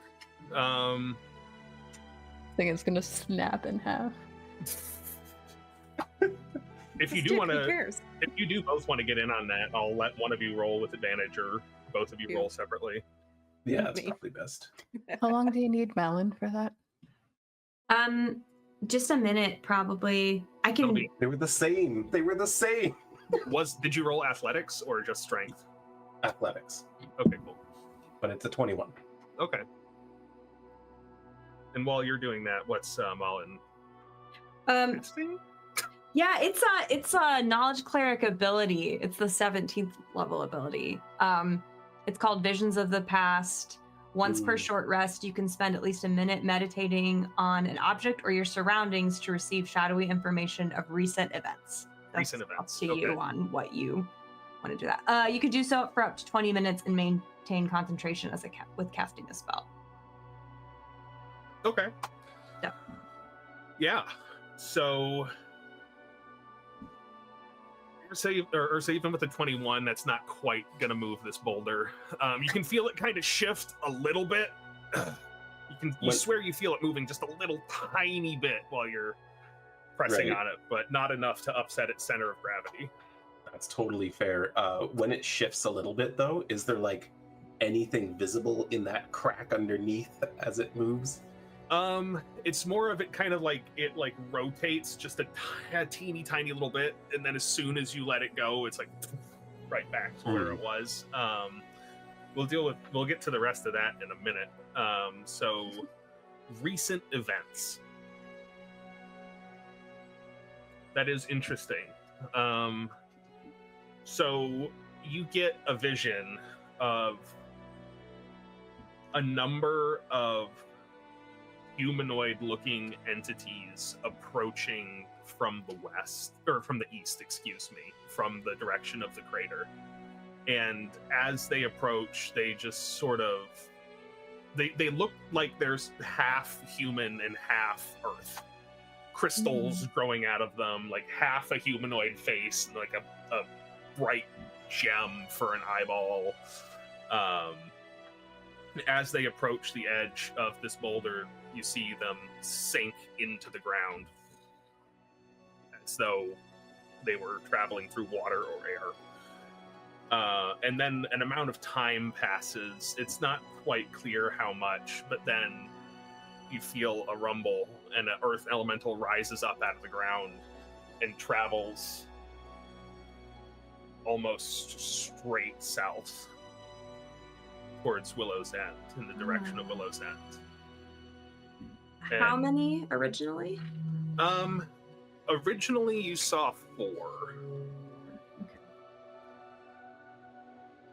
of these creatures, which don't look like any of the other earth elementals that you've heard reports of. It doesn't look like an elemental. It looks like a person infused with element.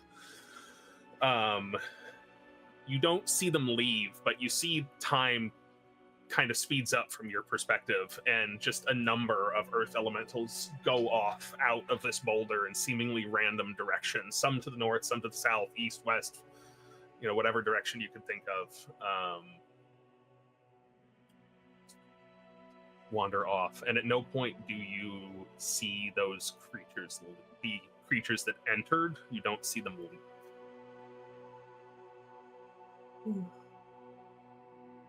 Yeah, so she's probably pretty glassy-eyed as she's watching. Veros is like, what happened? Okay, wow. 4 rock creatures, but not elementals. They were like people, but half made of rock or something. They sink into the ground. They're down there for a little bit, like right here. And then an elemental comes out. And that's the one I think that went to the town. And then that just kept happening. I think Veros looks at Malin almost with like surprise, and then turns to where Anira and Yrsa are trying to lift this boulder, and then looks back at Malin.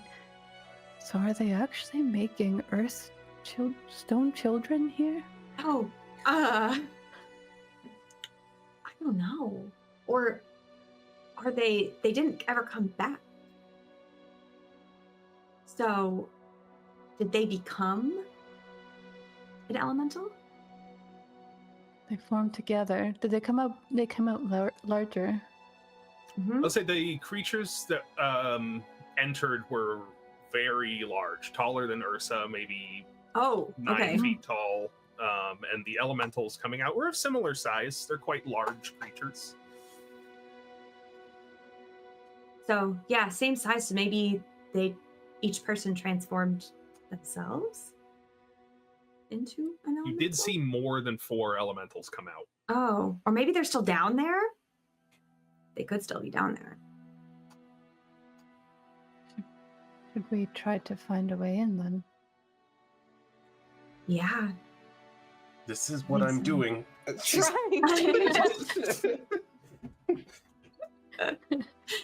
You did? I feel like it moved at least like 3 inches. Not enough.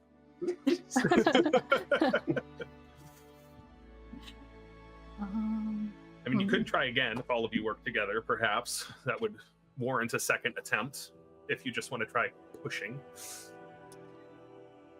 I feel like Veros might hinder them if he helps. Valid.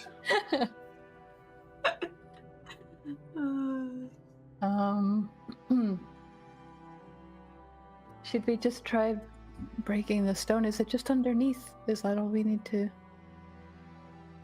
He does Think look so. at the massive size of it, but it might be worth a shot trying to just blast something into near the entrance. True. Since you rolled a natural 20 on your looking for crows check earlier, Yrsa, as this crow is flying to land on the rock, it poops a little bit, and that traveling the same trajectory as the crow, and just on the face of this rock at about 3 feet off the ground. I don't know what I'm supposed to learn from that. I'm giving you omens. You wanted omens? I'm giving you omens. Look, Odin is displeased with this stone. Perhaps I should crush it. She lifts up her pick in both hands. I'm gonna try to break this stone. Yeah. You can hit it. We don't need to roll for an attack. It's huge. I think Veros will also try to help. Do you want a hand, or is this one of those things you need to do yourself? This is a test of my strength. All right. But do roll to see if you crit, just in case, because barbarian. Yeah, and I think she would fully enter rage, even though I know it's a waste of resources. She would give it her absolute all and go into a berserker rage. Where is that rage function? It's under bonus action. Take that off, and then like a drop down somewhere. I don't see it.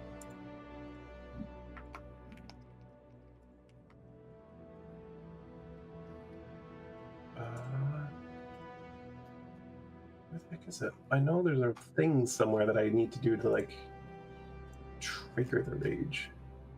Well, this is actually a pretty good break point. We're just a little bit Okay. after 7:30, so I think we will deal with the boulder and whatever lies beneath after a short rest. Way in, and we're dealing with the rock.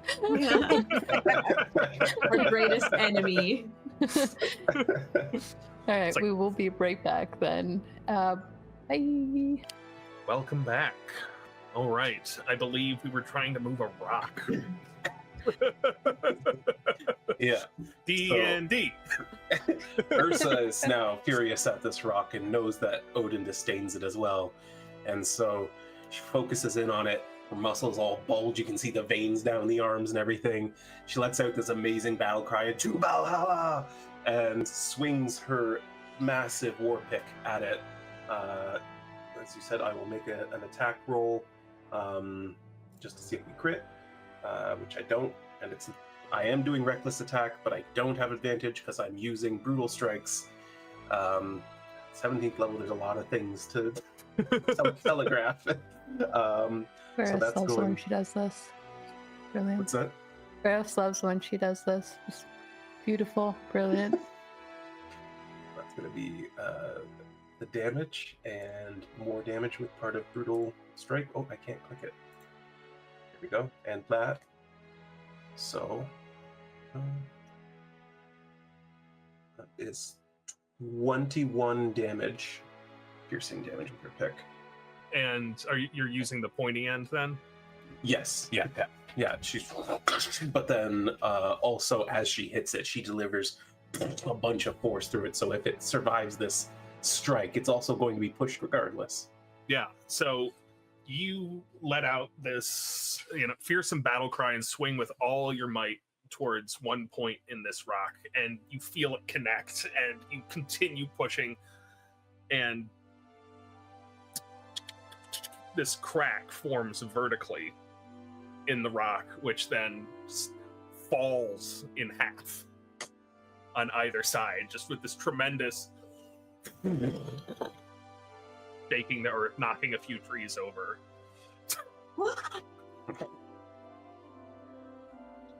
Wow, I need to bring you guys with me more often. And what it That's reveals impressive. when it splits out is that it was covering up a large cylindrical shaft leading into the earth. This is what Yrsa was expecting.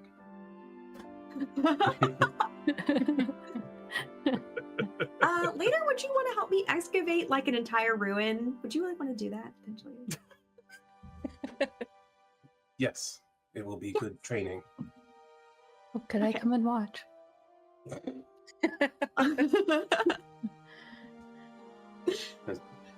And so even though there's like no enemies nearby and all they've revealed is the shaft, Yrsa still seems like all worked up, but she's like trying to control herself as like her muscles are all just bulging and she's getting a little red.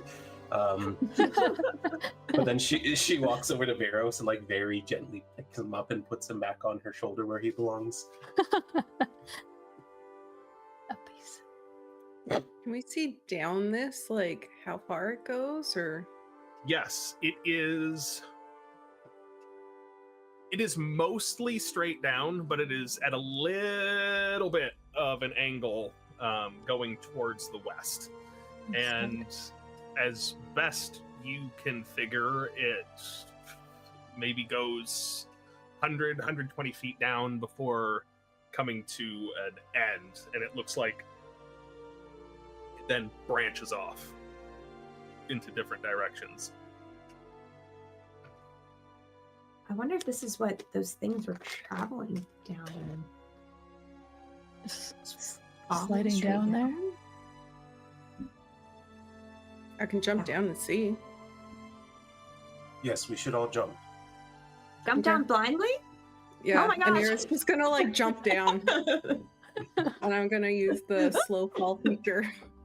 Yeah, you're Oh, fine. cool. Meanwhile, Malin just free falling. Yrsa has no such feature, so still though, she's willing to jump. So I know the monk is jumping. Is everybody else jumping? This is quite a fall. No. It's a good question. Would they be safe if I held them and jumped? You'd split the damage. One in from each falling. hand, like arm. Split the damage? Oh. Yeah, I was thinking like on each arm. I'll cushion the blow a little bit. Yeah, they'll like you'll take whatever you take, and then they'll take half of it if that's what happens. Well, I don't want to hurt them. So, I could just teleport us down there. Yeah, you could do that. I was gonna say you could also maybe tie a rope around the big boulder and climb down. Do we have 120 feet of rope? That's what we need to tie it. How do 4 adventurers not have 120 feet of rope between them? I have one rope, which is 50 feet. Yeah, I also have a rope. I do have a rope as well. All right. Say 150 feet of rope is enough to get down there. Yes. Yeah, so I'm just gonna tie the ropes together, tie it to my grappling hook, embed it in the stone, and then down we go. Easy enough. Yeah, and But- there is now something to see on the map. Yrsa, for the record though, Yay. Ursa's definitely assuming that Malik isn't strong enough to climb down and throws her over her shoulder as well. Sorry, Malin. And just has both of them over shoulders and goes down. Honestly, she doesn't even protest. She seems happy that she doesn't have to climb because she didn't want to. I'm going to say with your athletics modifier, you can just do that. That seems Veros great. and Malin have like conversation. Yeah, While but they're like, doing I it. like this. Ooh. I can see why you like this. It's actually very some nice. damage. Very Because I comfortable. can negate it by Yeah. 85. 85? Okay, so I will roll. 12d6. Where do I see this? Oh, I see. Oh my god. Yeah, you cancel it. Okay. Like nothing. I just like 3-point land with my stick. Heck yeah.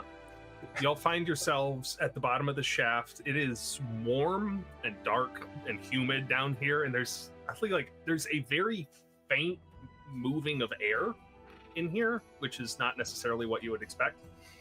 But you can see there's these like vents in the ground that are releasing lots of hot steam that is difficult to see through. And there's one of these such vents right in front of you, but you can kind of make out through over some of the top of the steam cloud that this cavern splits off to the left and to the right, and you can hear Malin can definitely hear with that passive perception. It sounds like voices in a language that I don't believe you speak. Let me check your character sheet real quick. I don't know why I closed that. I'm going to need this for all of you. Yeah, I can do Celestial, Common, Draconic, Dwarvish, Primordial, and Sylvan. In which case, then you do recognize it. It is in Primordial. There's some chanting in Primordial. Specifically Terran. What are they saying? It doesn't necessarily sound like it is a conversation. It's more ritualistic.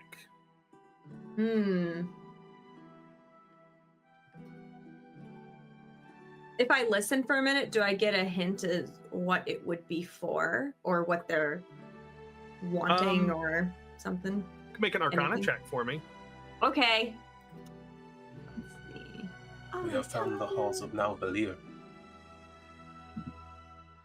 20. Dirty or natural? Dirty.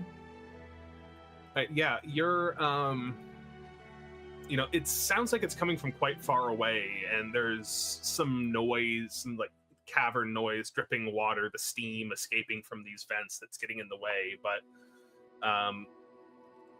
it's definitely ritualistic. It sounds like it's something to do with what am I doing?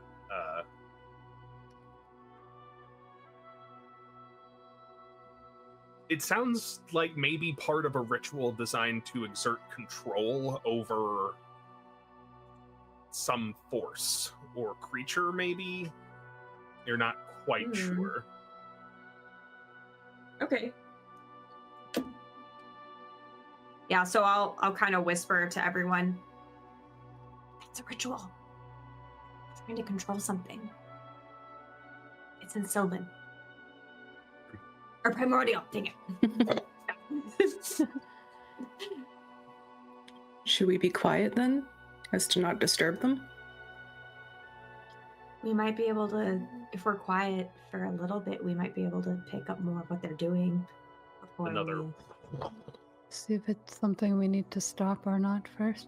Yeah. Mhm. You can see Yrsa looks disappointed by what you're all saying. Just like standing there angrily. We get close enough so that we can hit them. Yeah, so I don't know if they're doing anything good, so might look We out should or something. hurry. For my rage.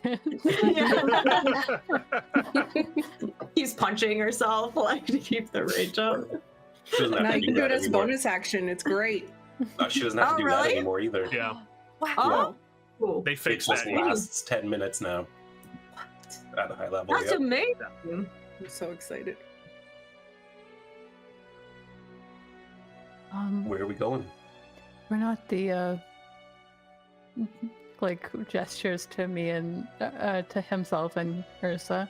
We're not exactly the most stealthy people, so, especially not when she's angry. Oh, and Malin, I'll also add, it sounds like it's coming from both directions, but it sounds closer from the right. Okay. So Um, point, but yeah. when Veros says that, Anira's just gonna like pat Yrsa on the shoulder and just be like, just think quietly, like just try your best. And she's gonna cast Pass Without Trace. Okay. It does give me a plus 15, so we're probably good. Yeah, she's stealthier than Veros. All the jangling of his like jewelry. I'm just realizing I roll stealth at disadvantage, so. Claire. So glad I have that spell then. I don't see the map. You might need to refresh. And then zoom And out a little scroll out. bit.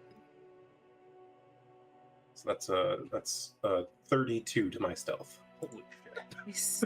Wow. She's so angry, but she's like very lightly moving along, holding Veros on her shoulder. It's a plus 10, right? Yeah. Yes. So I I was- got an 18. Hey. I got 36. Nice. I got. I think I have to roll twice though.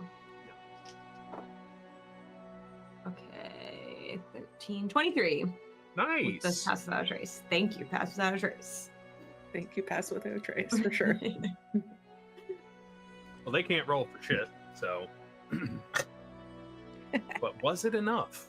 What's the modifier? Let's find out. Yeah. So you find yourselves being reasonably quiet. There is a good amount of sound in this cavern between the echoing voices and the dripping water, steam vents occasionally releasing. Yeah. You're able to sneak around, left or right. I think also Veros is going to, staying on Ursa's shoulders, How tall is this space? It is pretty tall in Okay. here.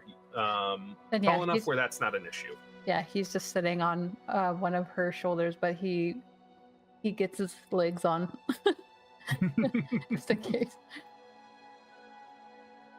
Right, yeah, and you can hear as you head that way down the path, you are able to hear these voices getting louder, getting closer.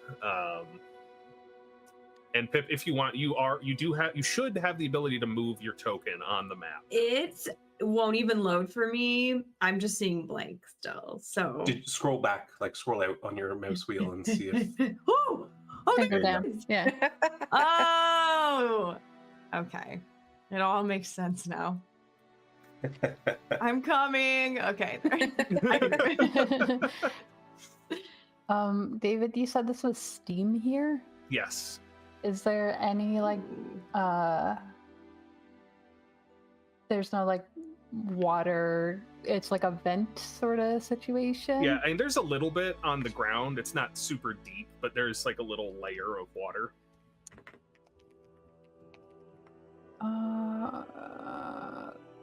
I think Veros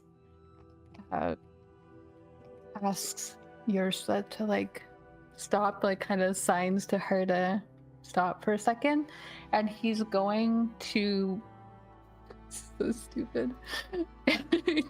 He takes out what looks like a large like circular seashell, and he's going to pour out like 20 gallons of water into this space, just in case he needs a quick exit later. Yeah, you cast Create Puddle. And you're able, there's definitely a rock indentation large enough to contain all that, should you need it. Cool. There's Yeah, no and as time you for a bath husband. And as you get closer, you can hear, the chanting still continues. It hasn't changed as you approach.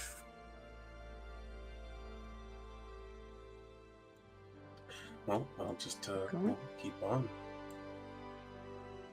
And you're met now with another steam vent obstructing the passageway into another cavern where it very much sounds like the source of the chanting is coming from. Malin, listening to it more now, you're reasonably certain that they are trying to exert control over an entity. Okay. And Megan, does Anira speak Primordial as well? Nope. Okay. Then never mind. If she feels like she can safely whisper, then she'll kind of hiss to the rest. Yeah, okay, definitely they're trying to control something. What? This is One wrong. One of those elementals, maybe? No, I'm not sure what it is. Does it seem like it's a singular entity, the way Yes. that they're wording it? Yes. Okay. It just seems like one. Do you want me to walk closer and see if I can see anything? Sure. Do you feel safe doing that? I'm fine. You're so brave. She'll step a little closer until she can kind of like see. Yeah, there's a steam vent that is obstructing your vision into this room, but you can see, it looks like maybe one shifting, you've got hella dark vision, right? Yeah. Okay. You can see sort of one shifting shape, behind this steam curtain. And there's something very, very large in the middle of this next chamber.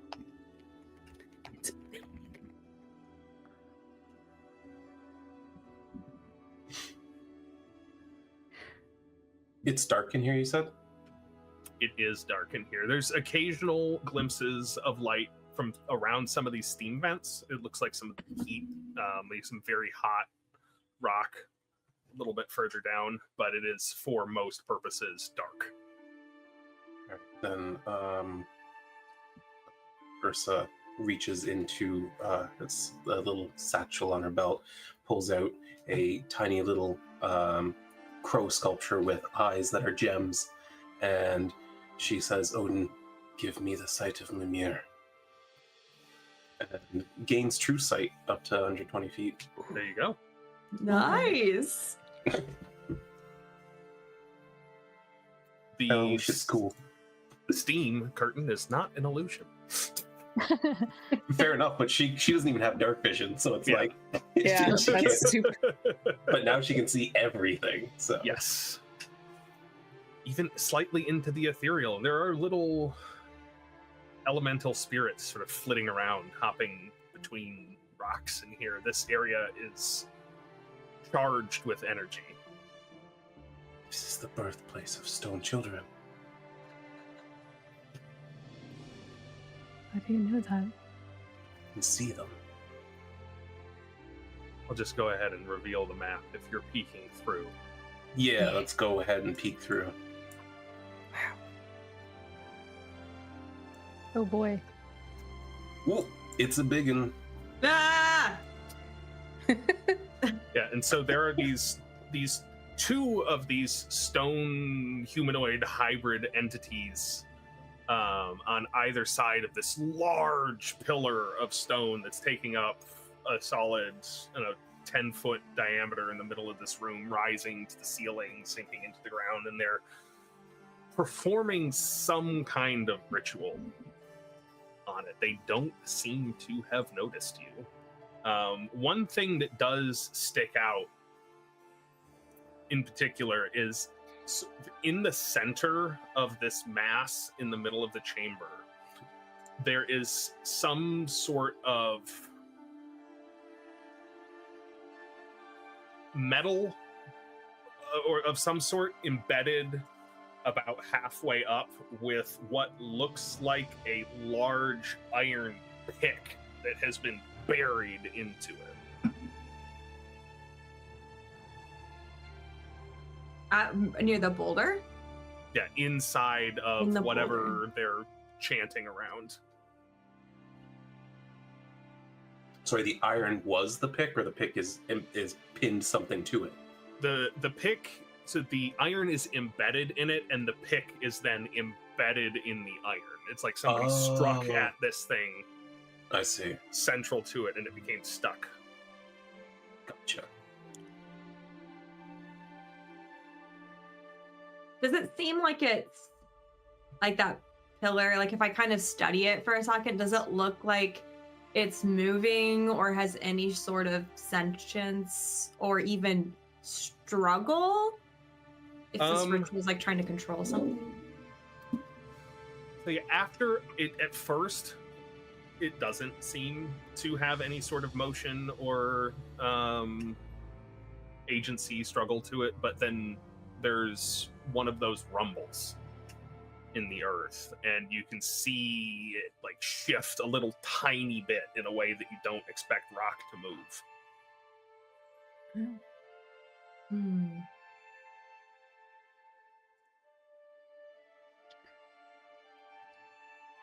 Can you make a what they're saying about it? Does it seem like it's working against what we're doing to let them continue, Malin? Has the ritual morphed at all, or does it correlate with anything that rumble does? So you notice that when they pause briefly when the rumble occurs, but when it subsides, they return to it. Mhm. Insight check if you want. Yeah.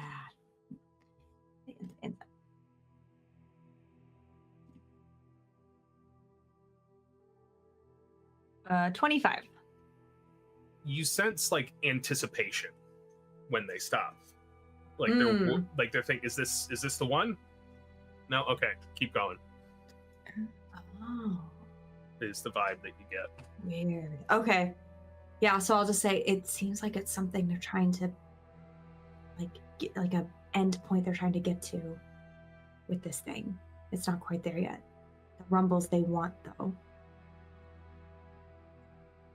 Those We have stop them. those have seemed bad for us. So Yeah. I would kind of wonder if we should focus on the two people. I don't know about the rock thing.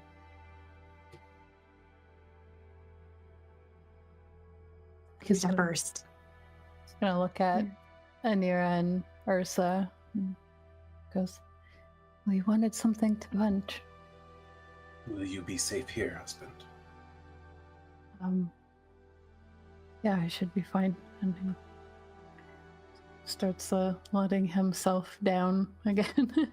She just grabs him and places him like behind a boulder. He like has something to steady himself with. He's going to start taking out some of his things, though. Takes out his packed keeper rod and digging around in his bag. A little, it looks like a metallic wand of some sort.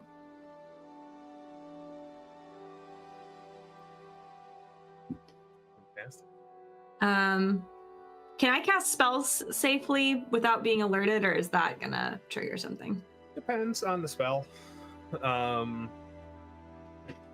You are pretty close to them right now. If you went a little bit further back up the tunnel, it'd probably be a little bit safer. If they have a verbal component. Yeah, it does. I mean, Ursa's about to make herself known anyway. Yeah. I'm just gonna run in. Is if I went back even 20 feet to cast it myself, even if they didn't move like while they're doing it, is that enough? It'd be better. They're Okay. going to get another perception check that will be modified by how far away you are. Okay. I'll just wait then. I can do Okay. it if we need it. What's the plan, gang? Are you ready, sister? Let's go. I'm gonna teleport directly next to that one that's closest to us. Okay. Yeah. Shit. Then go ahead and roll initiative. Yay!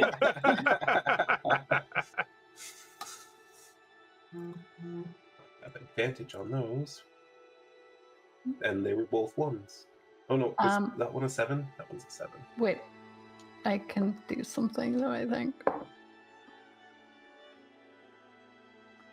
I got a 28 on my initiative. And Damn. Nice job. what did you get, Shanks? A total of 12. Okay, I'm going to put them here.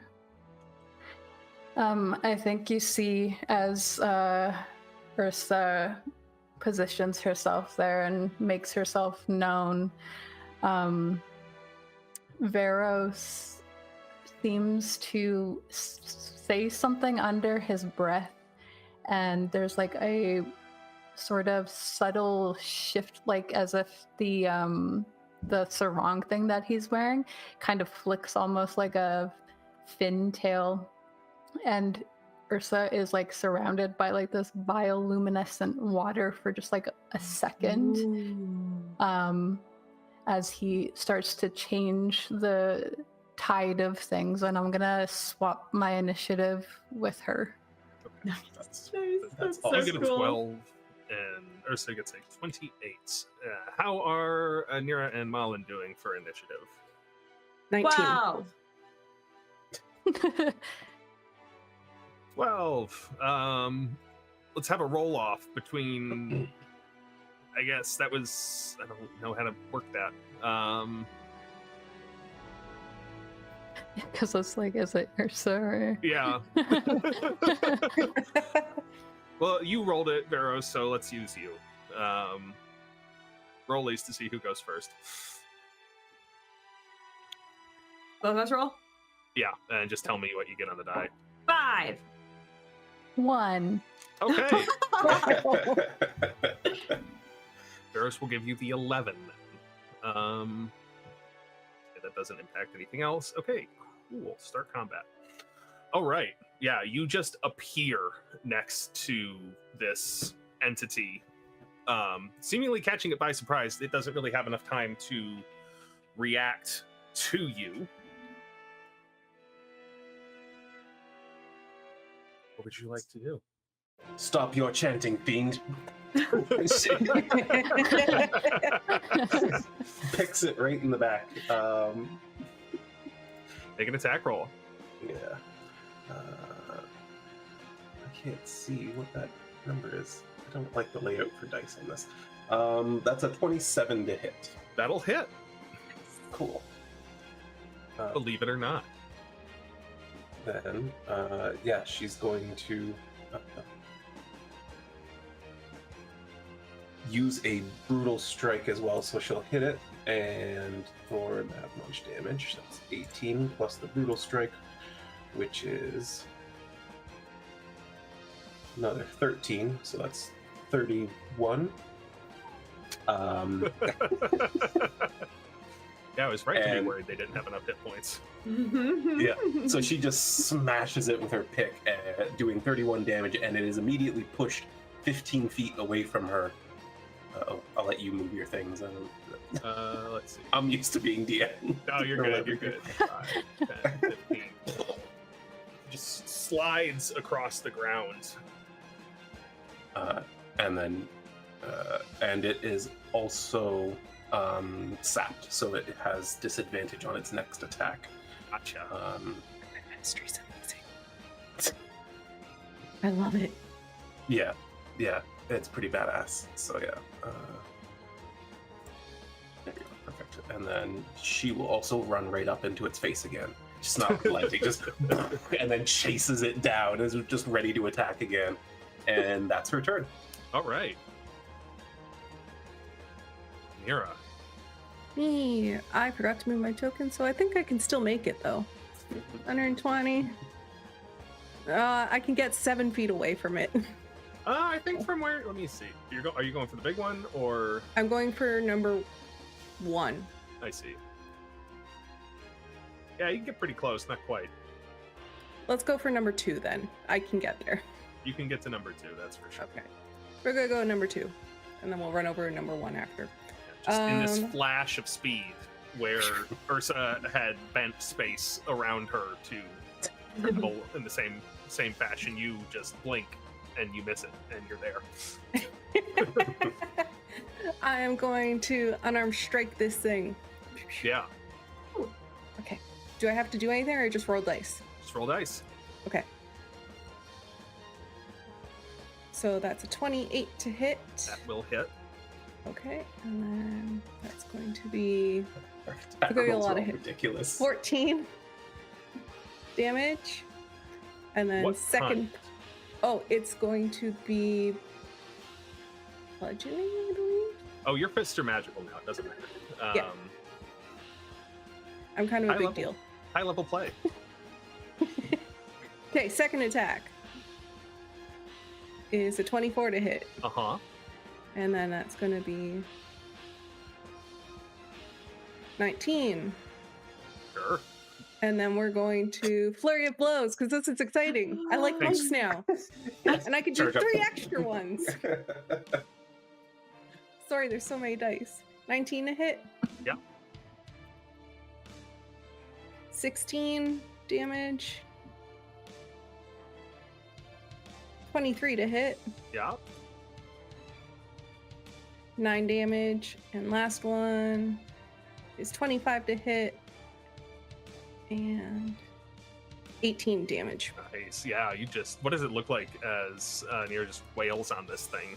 She's just like come in, and I picture her almost like baseball sliding, like with one leg out, and as she pops up, she's just like a whole Nice. bunch. Yeah, and you can feel, like, this thing feels to be mostly made out of stone, but there are some places where it feels like flesh.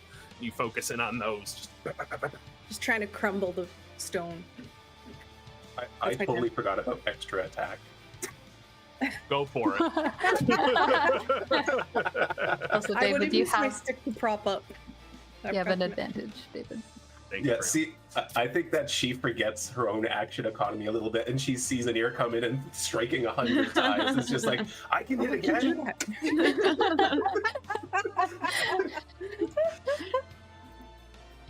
That's going to be for another 20 damage. It was a 25 to hit, which I assumed was. That does hit. Somehow at this time it doesn't. Yeah, another 20 of that magical piercing. Just gets right into it. Cool. Then it's on to entity number 2's turn as you do that. And I think anybody besides Malin speak Primordial or Terran or anything. No. Common Elvish Giant. And not even very good at those. I didn't think so, but I wanted to make sure, because then Malin, you hear the one that just got bludgeoned is in Terran. We don't have a choice. The Defilers have found us. Do it. New group name. Is he We will talking to undo his all your friend? files. Yes. Okay, gotcha. Yeah, we don't have a choice. The Defilers are here. Do it. Oh, What's the instruction? okay. What? And as this creature just reaches into the ground and pulls up a hunk of it that seems to be responding to its will, forming the shape of a massive warhammer, and tries to bring it down on top of you, Yrsa. Yeah, bring it on. What's there to hit? There's a 28 hit. A 28 will absolutely hit her. Magnificent. Oh, it's the wrong attack. This many dice.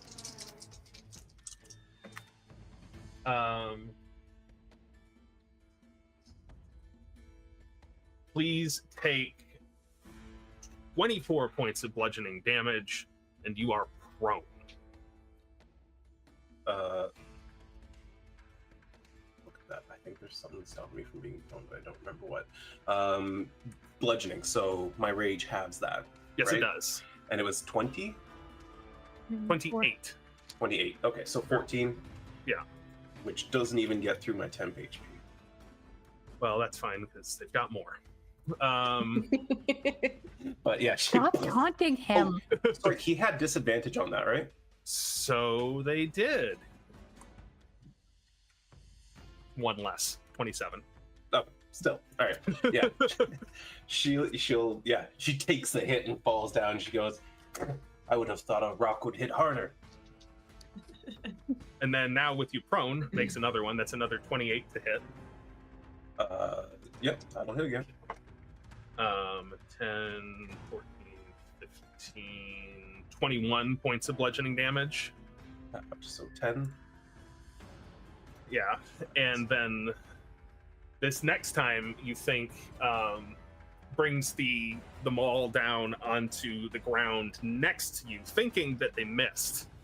But it explodes into this cacophony of force, and can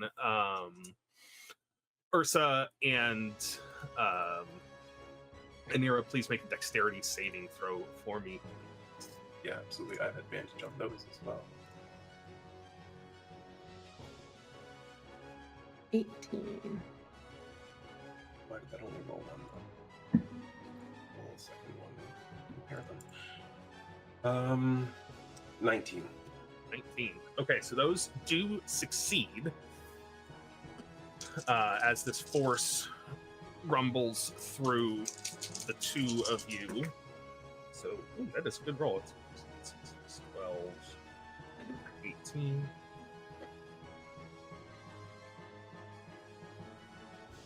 Please take 28 points of thunder damage halved to 14. 14 thunder damage. Oh, yeah, okay, yeah. These things got a lot of good hits on them. Yrsa's not discouraged at all. She just laughs it off. She goes, I will spit on you when you are crumbled. What she said. Something in Primordial. Wow, I didn't realize you were Amazing. fluent. Am I attacking like a Western dialect in that? It's very Grand Canyon-y, you know. Malin, you are up. Okay. I want to make sure that I am. Oh, why did it reload my map? It does that sometimes. Oh. Okay. I just want to make sure I get within a certain. There is a ruler over on the left sidebar if you want to use that as well. Oh yes, I do. You can draw shapes and areas of effect as well. Oh. Wait, this is almost too specific. Do I have to get exactly in this thing? I have to be within 60 feet of something. That's what I'm measuring. But I'm just out of range, I think. What are you going for? Oh, I'm doing a channel divinity thing.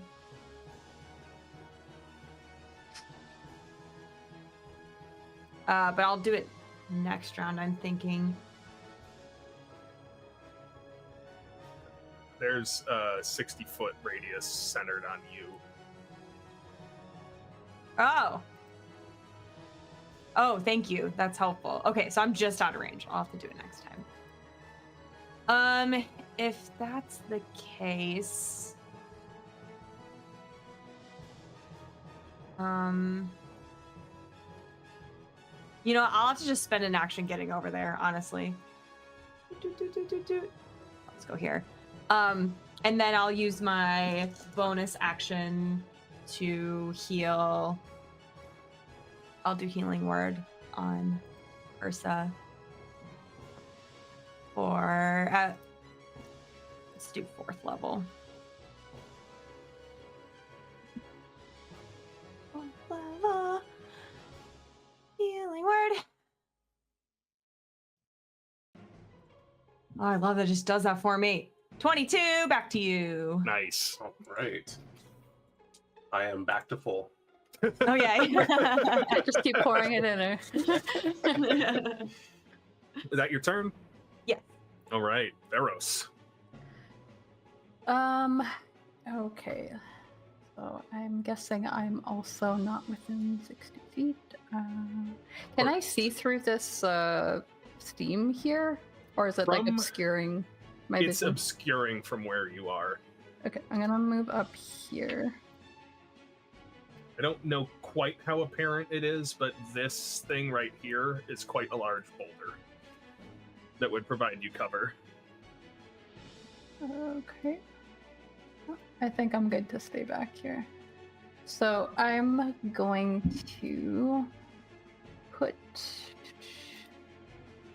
I'm gonna put my Tentacle of the Deep right there. Amazing. Actually, yeah, actually right beside them. Veros moves through the steam, kind of assesses the situation, and then he has his rod of the Pact Keeper in one hand and his lightning bolt wand in the other, and he's going to kind of make a gesture with the rod of the Pact Keeper, and this it looks like an ethereal version of his mermaid tail just comes out of the ground beside them, and I'm going to make an attack with it against that creature.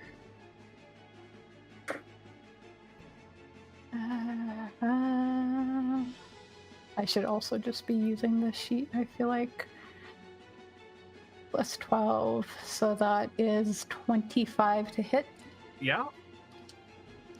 And it'll take 12 cold damage. Cold. Okay, cool. I think my hex applies to that, maybe? We'll see. You made an attack roll against it. Yep. Okay. I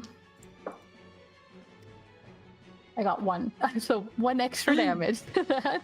Yeah. But, you kind of see that just at the last second, this like inkiness inside of the tail like comes out and deals an extra bit of damage to that thing. And he's going to then target the other one, since that was a bonus action. Sure. I'm gonna fire off a 22 to hit, a natural 1, and a 22. Do you have advantage, Vixx, from chat? I do. I'll do that. I'll use an advantage. I don't know why I'm trying to save them when I... So, 20, 22, 22, and 30 to hit with a bunch of Eldritch Blasts. Yeah. I didn't hear any numbers that were low enough to miss. Okay. And when he does that, you see like this moat of colorful water just goes like hurling at that creature over there. And at the very last second, you also see like it's filled with these little like ethereal black piranhas inside of it. And I'll do my damage. Simple.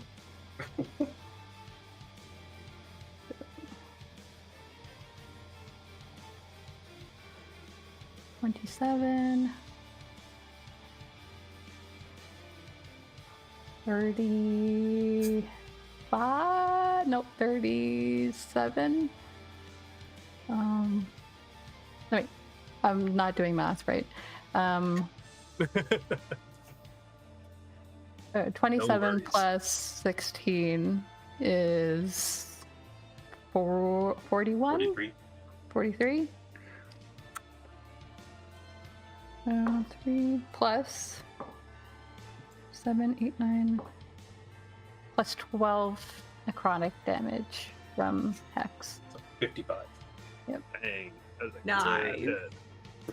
Yeah, it's all this just eldritch energy crashes into creature number 1, just recoils in pain and feel the earth rumble underneath you again. And he's going to tuck himself back into the steam. Standing like at the edge of the mist at the moment. Heck yeah. Anything else from Veros? That's the end of my turn. Oh, that's a shame. Creature 1. It kind of looks incredulously at its companion, saying, we have to do it now. Then just gets like absolutely bodied by this. Says, I think you're right. These interlopers are powerful. The creature will take care of them. Then we can finish what we started. Oh, no. Oh. That thing in the middle is suddenly looking not good. And this entity reaches up and grabs a hand on the haft of this pick that's buried inside of this iron contraption, rips it out of it, and just scatters this pick onto the ground somewhere to the south. And you can feel just this incredible rumbling as the entire cavern seems to shake and move as a very loosely humanoid, in that it kind of has a bubble up here and then some appendages form, starts peeling itself out of this thing in the middle. And you Malin again here say, let's get out of here, come back when it's taken care of them, as this entity slides into the floor as though it were water. Ah! Oh no. Then it's its turn. It's probably going to pass, but can you go ahead and have it make a DC 19 strength check? Save, not check. Save? Yeah. Yeah, it passes. Okay. I figured that thing would pass. It got close, though. It didn't roll great. It almost failed. Yeah. So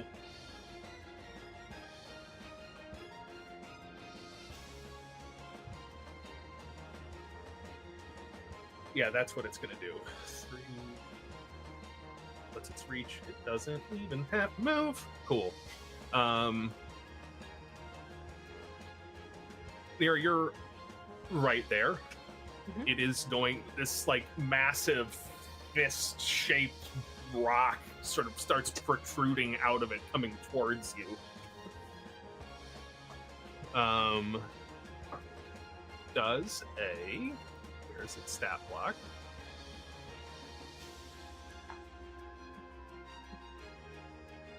The 22 hit.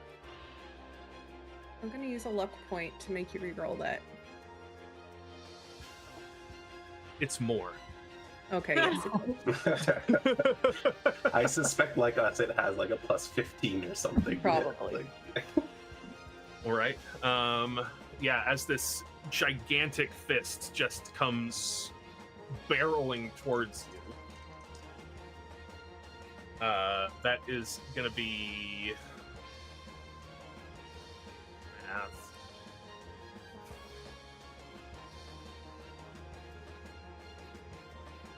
Plus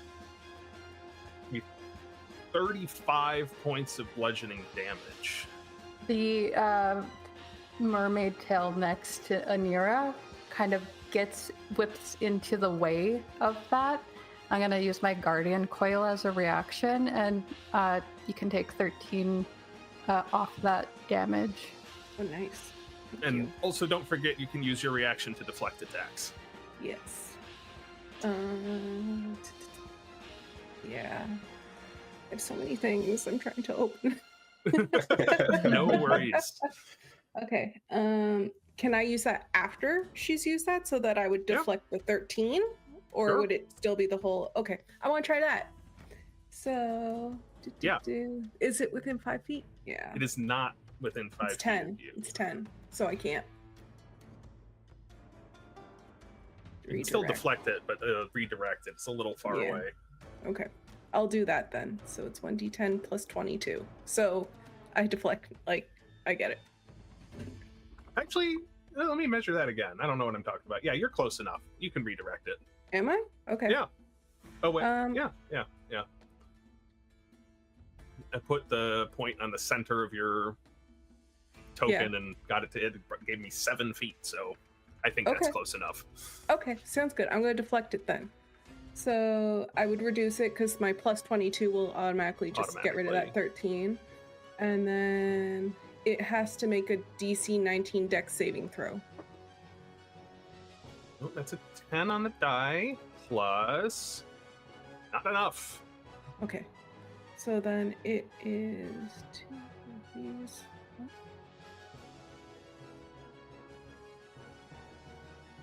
Plus 5, 16 damage. Yeah, what does it look like as you deflect this giant fist back towards it?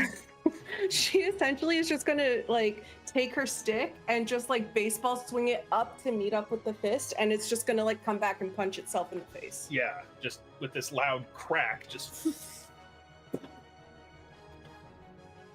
How many damage was that? Sorry, that was 11 plus 5, 16. Yeah, and you can see some fragments of rock splinter off of where its head would be. Nice. Cool. It can do that again. Yeah, being the closest one to it, it's just gonna try and hit you one more time. Does. Ooh, this might miss. 17. That's a miss. Yeah, a little bit thrown off balance by that. It swings wide and you're able to duck underneath it with no difficulty whatsoever. Stop hitting yourself. And then you see parts of it, just like little pieces of rock just start falling off of it onto the ground.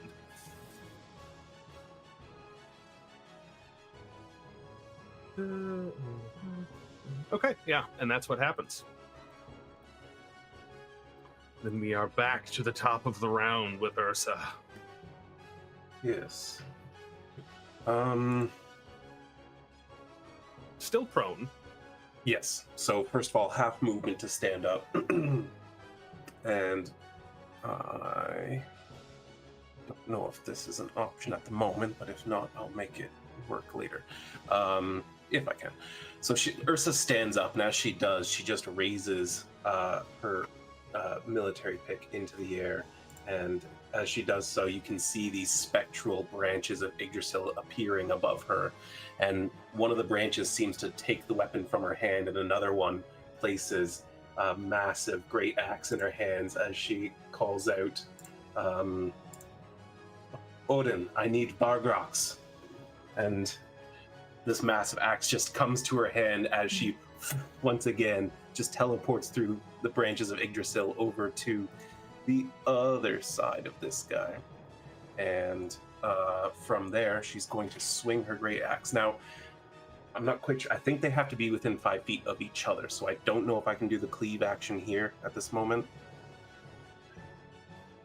I mean, depending on where I'm at, it's really close. I'll let it happen. All right, cool. Then she will make her first reckless attack against this smaller guy with her great axe. For now, and there's so many things to go through here. Okay, great axe. I'm gonna probably forego the advantage so that I can use my brutal strike against him. And so that's going to be that and that. Why isn't that one wrong? There we go. So that's going to be a 28 to hit and Yep, that'll hit. Now I'm having trouble doing math. 33 magic slashing damage. As she swings through him, her axe comes around. Oh, that's a nat one. Damn it. Actually, I have advantage, and I'm reckless attacking anyway, so I have advantage anyway. Are you forgoing the advantage for some purpose? I do for the first one because that's how you trigger the brutal strike. Gotcha. Will a 16 hit the big guy? 16 will not hit the big guy. Just can't hit it. Glances off of it. But extra attack's a thing, so her second attack against the little... Oh, I should have advantage on that one. It was a 22 hit. Which one? The little guy. Yes. I don't like that you asked that. Yeah. 16 magic slashing damage against him, and then also as she's getting angry about that miss she just had, she triggers a racial ability and adds fire damage. Just 2, but as she strikes into him, a burst of flame comes out of her axe. And once again, she's gonna spin around and cleave at the bigger one, which is a... Oh, I have advantage, sorry. 30 to hit, or... Yeah, 30 to hit. Which I hope hits. It does. Turns Yay! out. We're not fighting Tiamat. We're gonna take 17 magic slashing damage against the big one. As once again, she just swings with so much force, she just spins all the way around and cuts into it. You said 17? 17 slashing damage, yep. And that is Yrsa's turn for now. As you impact it with your axe, yeah?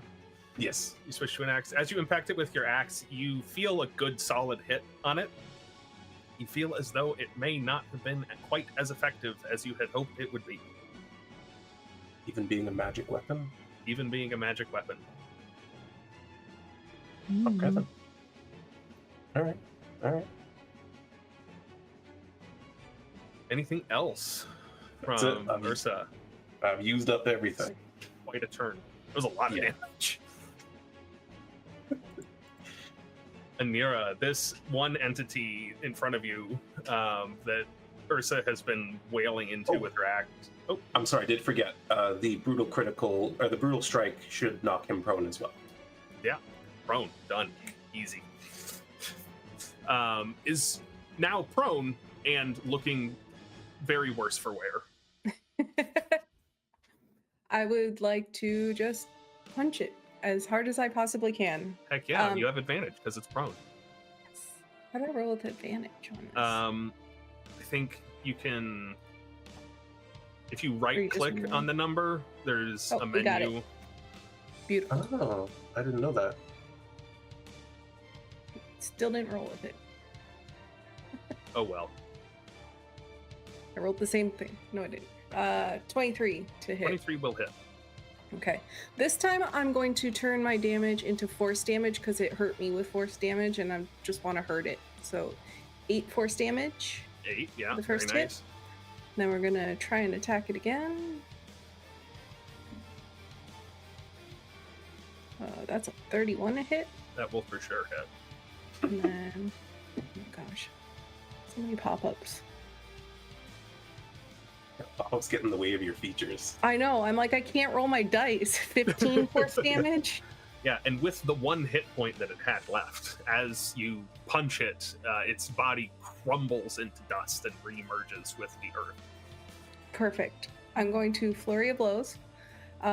So what she will have done is put her staff in the ground, and at this point she's going to try and just like use it to jump off of and support herself as she kind of walks up this big earth elemental, like by kicking it, like driving her feet into it. And so these will all be forces. Well, 22 to hit. That'll hit. I hate these pop-ups. 11 force damage. Nice. 26 to hit. 18 force damage. Yeah. And does 21 hit? 21 will hit. And this is after you killed the first guy? Yeah. 18 force damage. Yeah, just bam, bam, bam, pounding into this thing, just knocking chunks of it off onto the ground. That's my turn. Are you intending to be like on it? I mean, if I can hold my stance, Yeah. like horizontal, just standing on it, sure, why not? It You looks can run cool. up walls. Yeah. Right. What a turn. That thing's dead. Malin. Okay. I'm gonna get a little closer over here. And the other guy disappeared, right? He Yes. sank into the ground. Yes.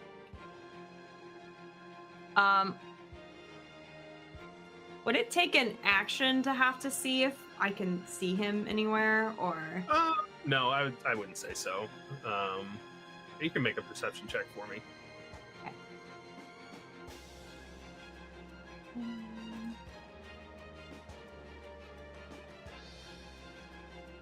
I'll use advantage if you don't mind. Yeah, go for it. One of them. Keep forgetting I have them. No, it is. Oh, yeah, a little better. 21. 21, yeah.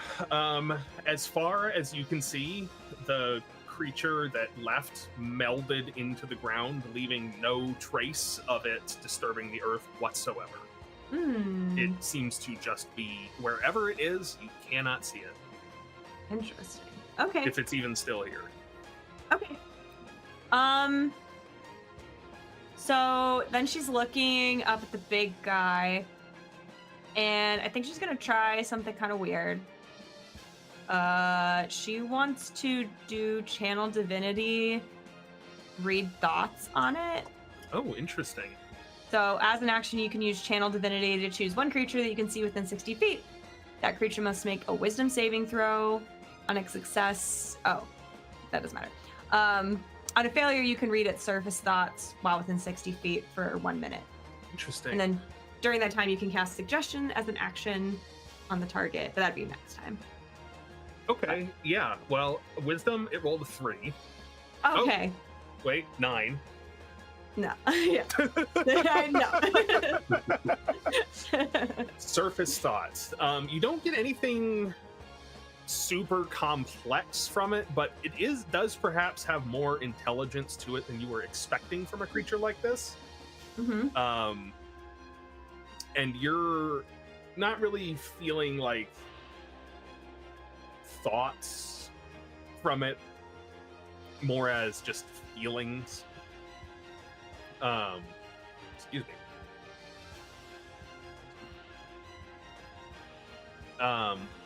and you sense this absolute hatred for all of you.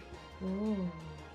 It feels as though it has some personal resentment against you in particular, like just everybody, but also you, and it wants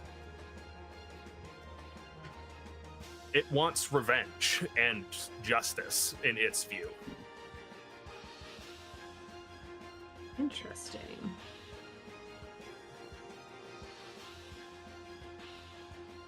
Yeah, I think like as she's feeling that, when she uses her ability, like her eyes flash and there's almost like these little Ion symbols like in her eyes as she's reading in his thoughts.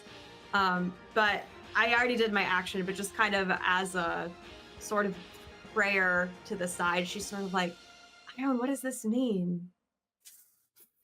I'm like, what? Did we do something to that? Did you? And is anyone super wounded right now? No. Completely untouched. Okay. So I think that's it for me for this All one. right. Very nice. There's the map. Veros. So, I'm just with the way it's worded. Can I move Hex from a creature that doesn't drop to 0? Hey, not technically, but I think that's silly. So yes. Because he hexed the one that was there, and now it's gone. So I'm like, I'm fine dropping it if I need to, but I just wanted to make sure I wasn't being dumb if I did that. For your purposes, Hex has ended on that creature. Okay. May have left the plane. Interesting. And I would know that enough that I could like transfer it to somebody else, Yeah, or okay. Because you can know where a creature is when you've hexed it. Okay. And it's gone. Like you're not hexing anything right now, but the effect is still up. Cool. Then I will transfer it to this thing if it counts as a creature. It do. Do I have to do that within a certain range that I can see? Within range 90 feet. For sure, within 90 feet. Alright, so I'm going to move up again and just use D&D Beyond so I don't have to do math. First of all, this thing moves along behind the ladies right there. And I'm going to attack with it. Oh my gosh, I have so many things on my sheet. It's a 30 to hit. Yeah, that'll hit. For 14 cold damage plus 2 necrotic, so 16 damage for that hit. When the tail smacks into it, the frigid aspect of it seems to completely unaffected. Oh no. He actually says that out loud. It does take the necrotic.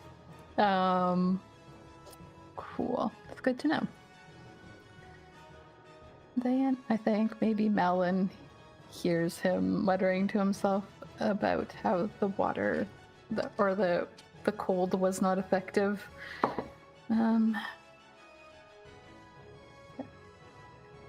Let's try this now.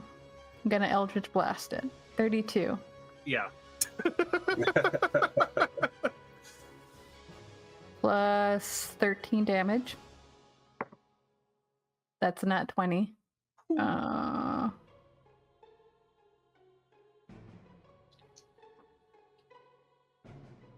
16. Do I also do the hex damage? Yeah. Are we doing double brutal? If you want to maximize it, if you want to do the math to maximize it, that is fine. it would be 16 plus 16 times 2. 38 damage. That is a good one. That's force damage, right? 12 of it's necrotic. Yep.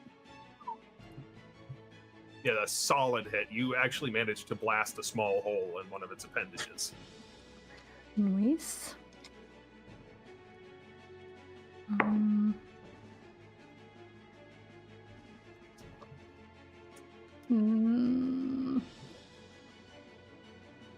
Did that hit?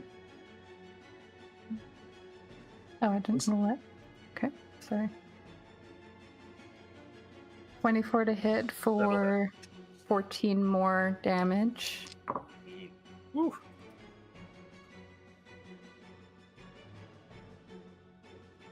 Another 24 to hit. 11 damage. Does it, for the force and then necrotic, should I be telling you, differentiating? Not for those, that's fine. Okay, just the cold. That you know of. 27 plus... Okay. So 8, 9, 10 damage. Yeah. Ooh, chunking this thing. Yeah, he's just like hurling these motes of water as these like little necrotic looking piranhas like eat at it and then dissipate it back into the water inside of it before another blast erupts on it.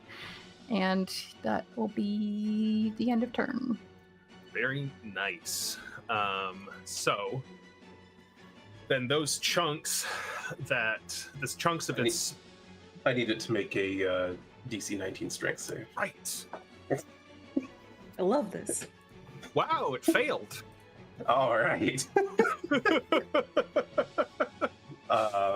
Yeah, so it's going to... where is that now?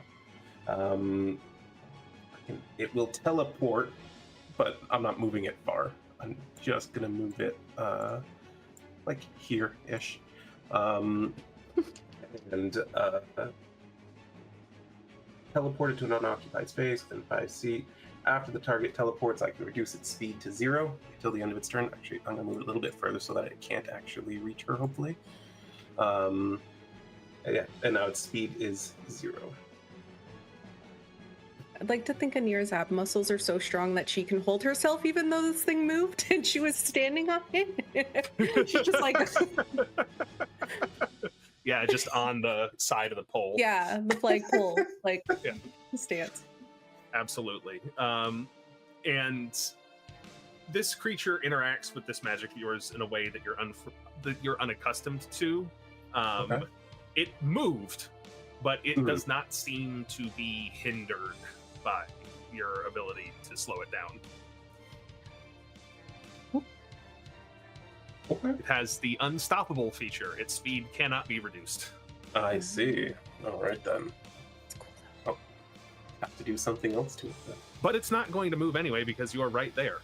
But at the start of its turn, those chunks on the ground that it broke off of itself during its last turn, just for fun, would anybody like to roll 2d6 for me?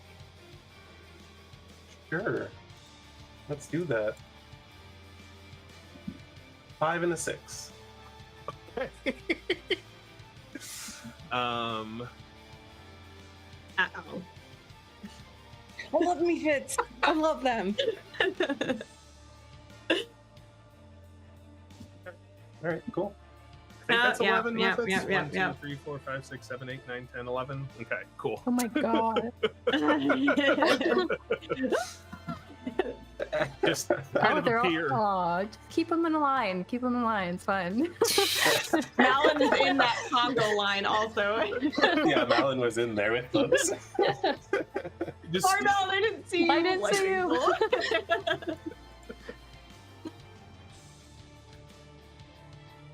yeah, and these chunks of its body that came off of it break off and form into these small little elementals who, to keep things simple, move on its turn. and none of them can probably hit any of you because their modifier is so low, but let's find out. Let's find out. 3 of them are going to rush Anira. 30. 2 of them go for Yrsa. And these ones start hovering around Malin. And those other ones can't get there. So that's 3 attacks on you, Yrsa.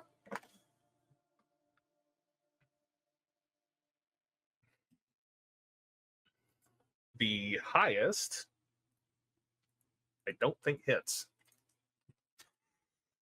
Well, what is it? I'm doing math. Plus, yeah, it's 18. That's no. She's just standing there. They all come in slamming into her and just does nothing to her flesh. 2 of them going for you. You have Anira. had rock children as well. 22 off of That'll that hit. mud method.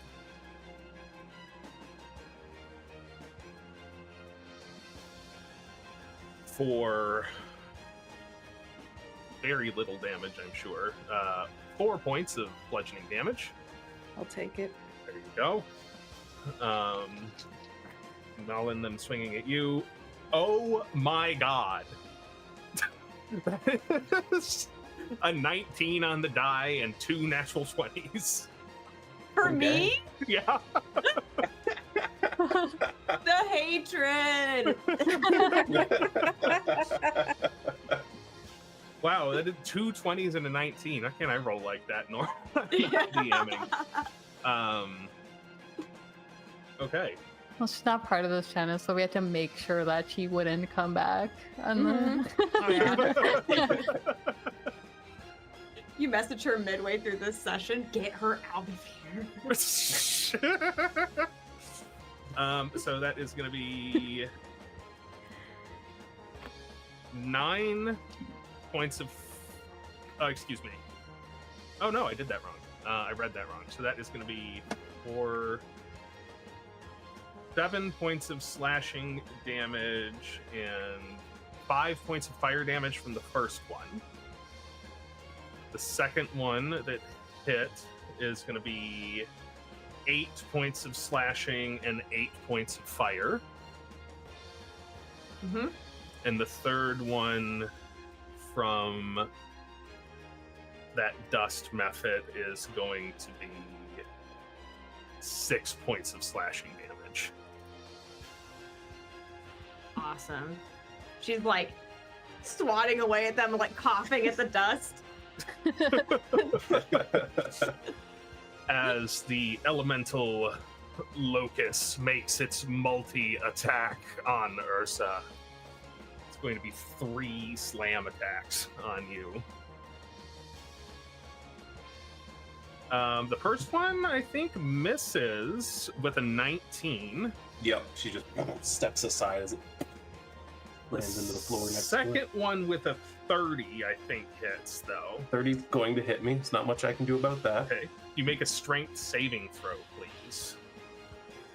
Yeah, I can do Unless that. you have something that stops you from being knocked prone.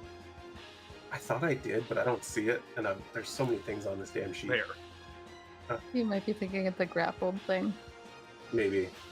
Will a 16 pass? 16 will not pass as this force topples you onto your back. Please take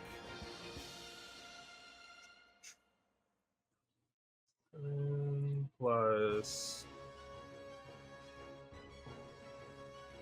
Please take 38 points of bludgeoning damage because you're raging. Plus, the coil like kind of whips around again. You can take 9 damage off of that as well. Okay, so that makes it 10 damage total. Not bad. Then its last attack with advantage because you're prone. Thank you, Veros. That is more than 30, so that's going to hit also.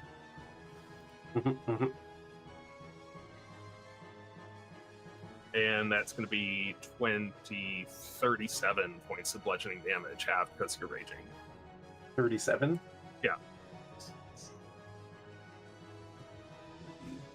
So that was 18 total. Yep. She just takes it, but she's like, as she's on the ground getting pummeled by this thing, she like looks up from her perspective and sees Malin surrounded by enemies and is very concerned about her. All right, that is going to be its turn. Now it is back to you, Shanks. Yeah, Yrsa's going to immediately get back to her feet and, as a bonus action, teleport over here. And from there, she will say, "Hold on, Shield Sister, I have you." I'm going to use my... I have advantage anyway. Yeah, I have advantage anyway because I'm reckless attacking, so it doesn't matter. I assume that a 31 will hit a method. Yes, it will.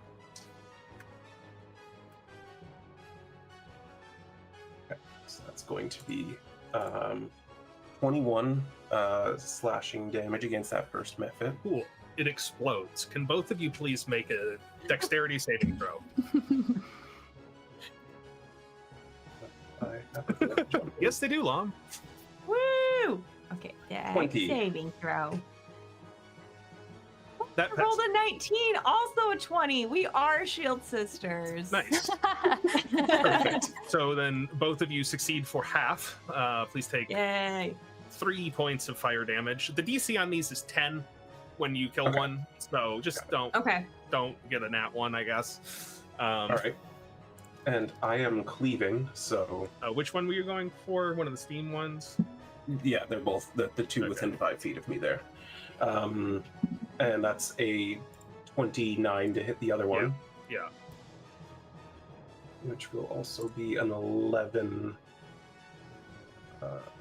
Wait, no, I just need to subtract 5 from that. So 18 slashing. Wow, that almost didn't kill it, but it did. Dex save, please. They have 17 hit points. Cool. Hey, not 20, 21. Nice.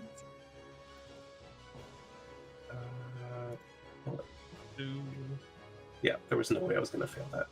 Another 3 points of fire damage. Cool. Both of you, and the dust method fails, taking 6 points of fire damage. Amazing.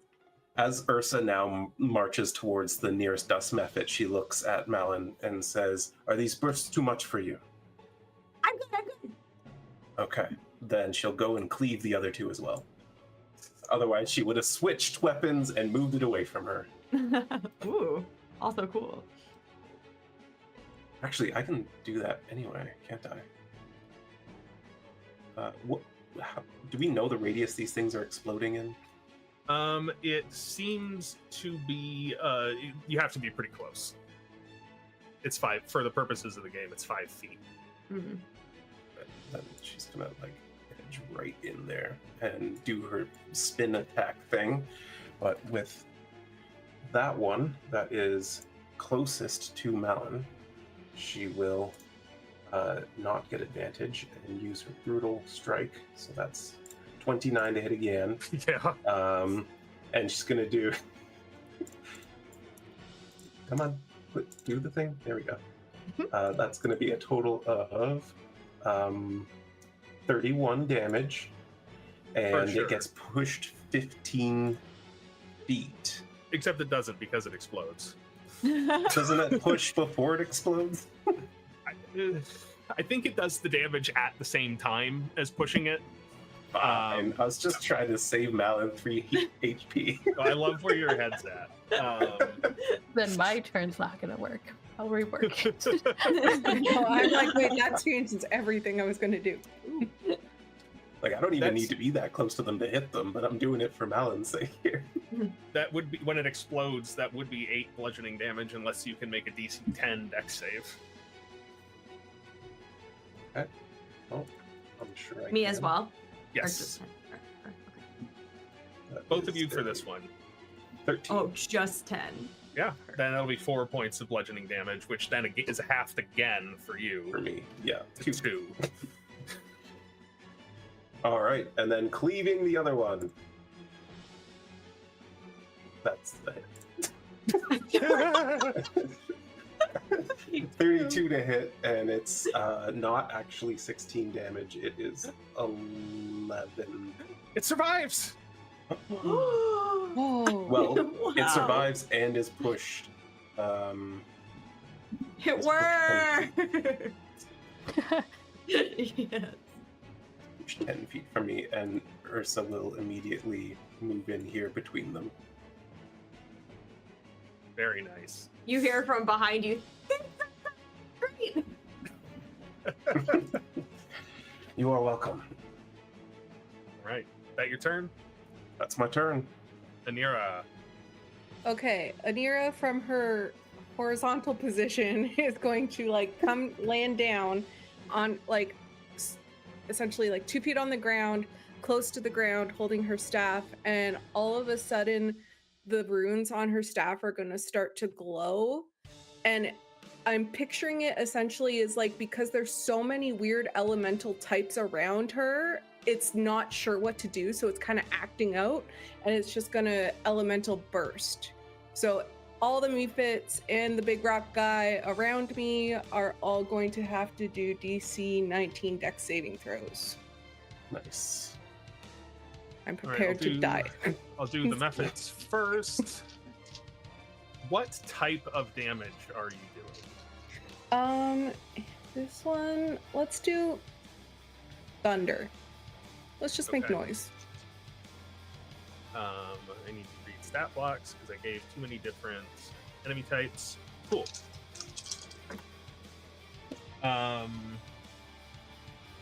DC Sure, 19, you say? 19. Dex?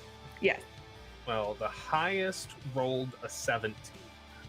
Okay, so they're all gonna take full damage. So And- it's gonna be 3d12 thunder damage. And that one is Nice.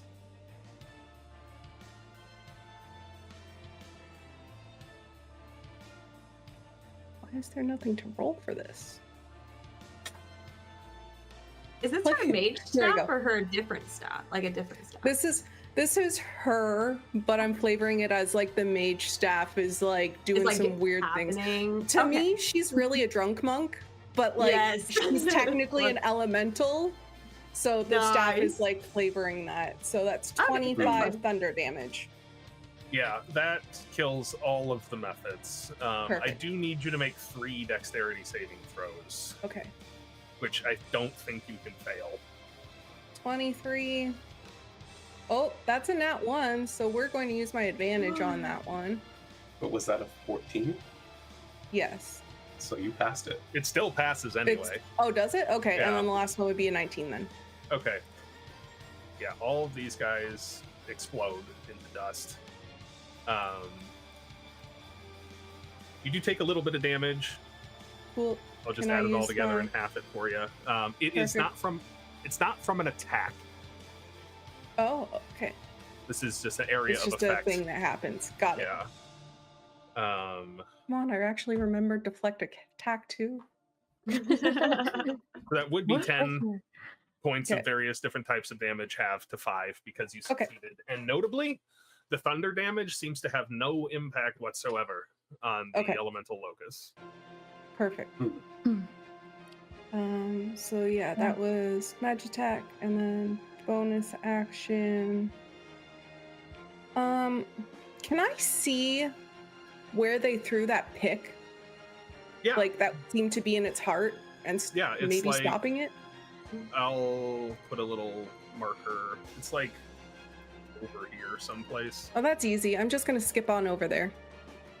Yeah. And I'm gonna pick it up. And that'll be my turn. Is the Mephit getting an attack of opportunity, or are you giving it Yeah. a wide berth? Okay. Well, I could give it a You I have could enough give it a wide. I movement. have You've enough got movement that I could. Yeah. I'm just gonna like skip by. Okay, yeah, this is incredibly heavy. Actually, how's that might not be true. What's Anira's emotional state right now? She's loving this. Okay, and it's incredibly heavy. It's incredibly heavy. She'll just be Yrsa. I think this is going to be a you thing. I do not want that. My pick is better. No. Okay. Yep. I'll deal with this. Don't worry. I got it. Doesn't even look at it. Mine's better. Mine's better. Malin, it is your turn. Okay. Yeah. I wanted to make sure with my channel divinity, because it lasts a minute, it doesn't look like read thoughts requires concentration. I wouldn't think so. Yeah. Unless it says it does. Yeah, it didn't say it.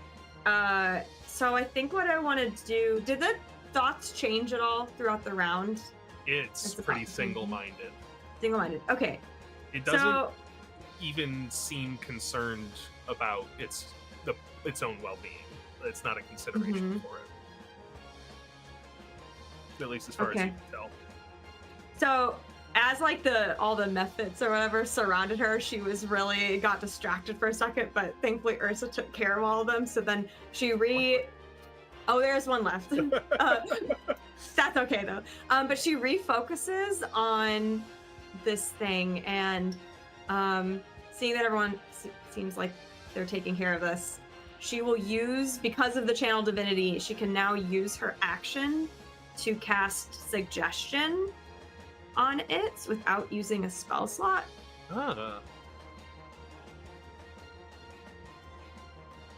What are you going to suggest it? I know you can't do anything like to make it harm itself. But she'll say, please sit down and communicate to me why you're so upset with us.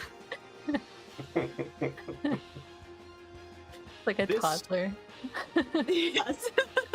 This creature is immune to the charmed condition. No. Whoa, no. Okay. Damn. So she says it like very confidently and like, like thinking she's gonna find out more, and then she realizes it doesn't work. Goes, oh man, and then someone said she will. Can I do 2 spells as a bonus action? If one of them is a cantrip. Okay. Then. Well, did you cast suggestion or you used it through your ability? You use it through the ability and you don't use a spell slot? Then it doesn't count. You can do another spell. Okay, cool. I'll bonus action healing word myself because I did kind of get hurt. Nice. Let's do it at 4th level. Oh, wow. Yeah. Well, it took a little bit of damage from those methods. Yeah, yep. They did a number on her. 23 back to me. Nice. That's my turn. All right. Veros. My turn changed so much throughout this. Yeah.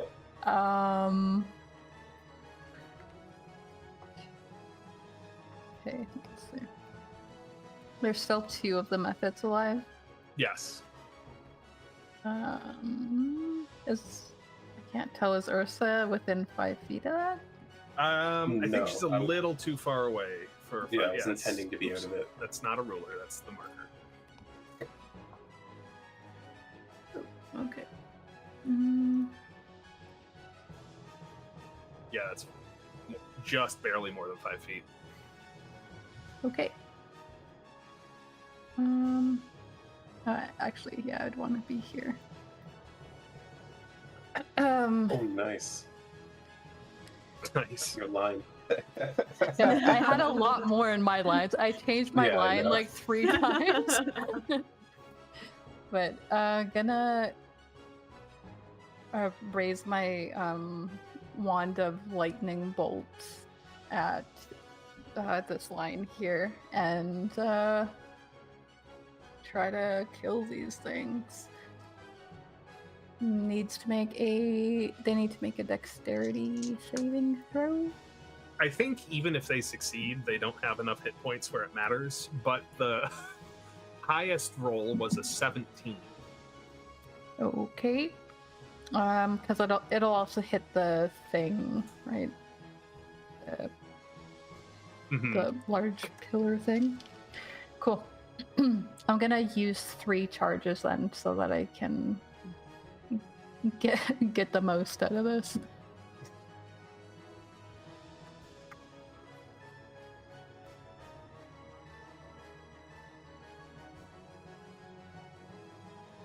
Okay, that wasn't great damage, but 26? Yeah. And I think, yeah, okay. So he holds that out, and you see when he grabs this, for a moment, it looks like this ethereal, like trident, almost like rippling around this wand, and he kind of holds it just like midway in the air, and you see that it's almost like lightning comes down from the ceiling and from the ground and like combines in it, and he just like tosses a lightning bolt down the center towards the large pillar thing. Incredibly badass. The 2 methods just vaporize. You don't even see the dust left from them. The electricity from the lightning bolt arcs across the surface of the elemental locust, but otherwise seems to not bother it. What is that thing? It is big angry stone. It definitely doesn't like us. Like, not at all. We have attacked it a lot. That makes sense.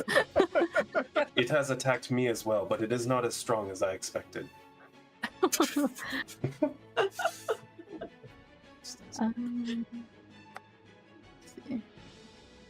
That was my action, and then I think I'm just gonna. Has it shown any like ranged attacks, or has it just been attacking what's like immediately in front of it? It has only been attacking what's been immediately in front of it so far. Okay. I'm just gonna move this here, and that'll be the end of my turn. Right, bringing us to its turn. Yeah. It slowly sort of like rumbles towards you. Its feet never really breaking contact with the ground. It seems like the ground rises up to carry itself with it as it moves. And that's as far as it can move, but it's got big, long arms. Oh no! And unfortunately, Malin is the closest to it. Oh, no, girl. It could reach Yrsa as well, but you are closer. It is going to make its multi-attack on you. Gentle parenting backfired even more.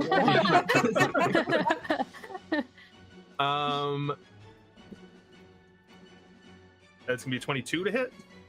Yep. All right. Please take. That is. Oh my god. That is a. Please take 47 points of bludgeoning damage. Oh my god.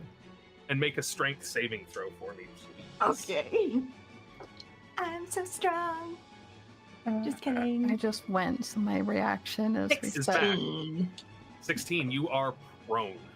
Okay. You can shave 9 damage off of that from the coil like interceding on some of that attack. Thank you. So that was almost max damage. It rolled 2 points away from max damage. Oh my gosh. But it is going to take its next attack against you with advantage Okay. now. No. More. See, that's a much lower roll. 33 points of bludgeoning damage, please. Oh yeah. So That's not much so more. bad. And that was almost a natural 20. Again. But it wasn't. It like stopped. It like started rolling over and then went back. So that does hit. Oh, that is a nice low roll. That's 27 points of bludgeoning damage, please. She's looking real rough. You're still up? Yeah. I'm still up. Nice. Given that you're the only healer, I really hope you're not the first one unconscious. Yes. That is going to be its turn, though. Bringing us back to Yrsa, who sees Malin just get absolutely bodied by this. I think you're partially buried in rubble now. Oh, Yeah, Yrsa turns around and she's like, I cannot leave you alone for a second. sorry, she says weakly from the rubble pile. She takes like a step towards the elemental as she reaches up, and the axe is once again claimed by Yggdrasil, and in return she calls out for Vinstong, and a long pike is handed to her. She will go, I don't know where 20 feet is, but that's all I need for reaching it. Is that about 20 feet? That is 15 feet. Oh, so here? That's 18, though. All right, whatever, that's good. From there, I will attack it with my pike. Nope. Equipped, then unequipped, then equipped. That is a solid 28 to hit. That'll hit. All right. So that's going to be with my brutal strike. So that's whatever that was, plus whatever that is. Not my best damage rolls ever, guys, but 21 piercing damage. And the push mastery from the pike pushes it 10 feet, I believe, right? And my brutal strike will take effect as well, pushing it another 15 feet. Awesome. Yeah, you just And- pushed this pile of boulders fully 25 feet away from you. Yeah, she just Amazing. like I took love 2 it. steps forward and just pierced it And so it's- hard it It couldn't take stumbled it. backwards, trying to catch itself against the roof of the cavern. And if it's not immune to being prone, it needs a DC 19 saving throw. Which kind? Strength. Natural 20! All right. Fair enough.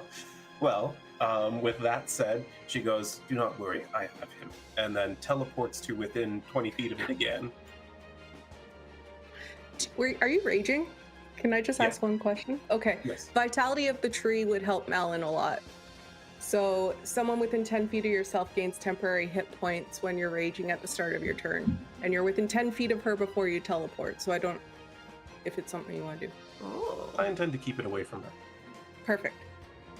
Because that Very good. uses my bonus action, right?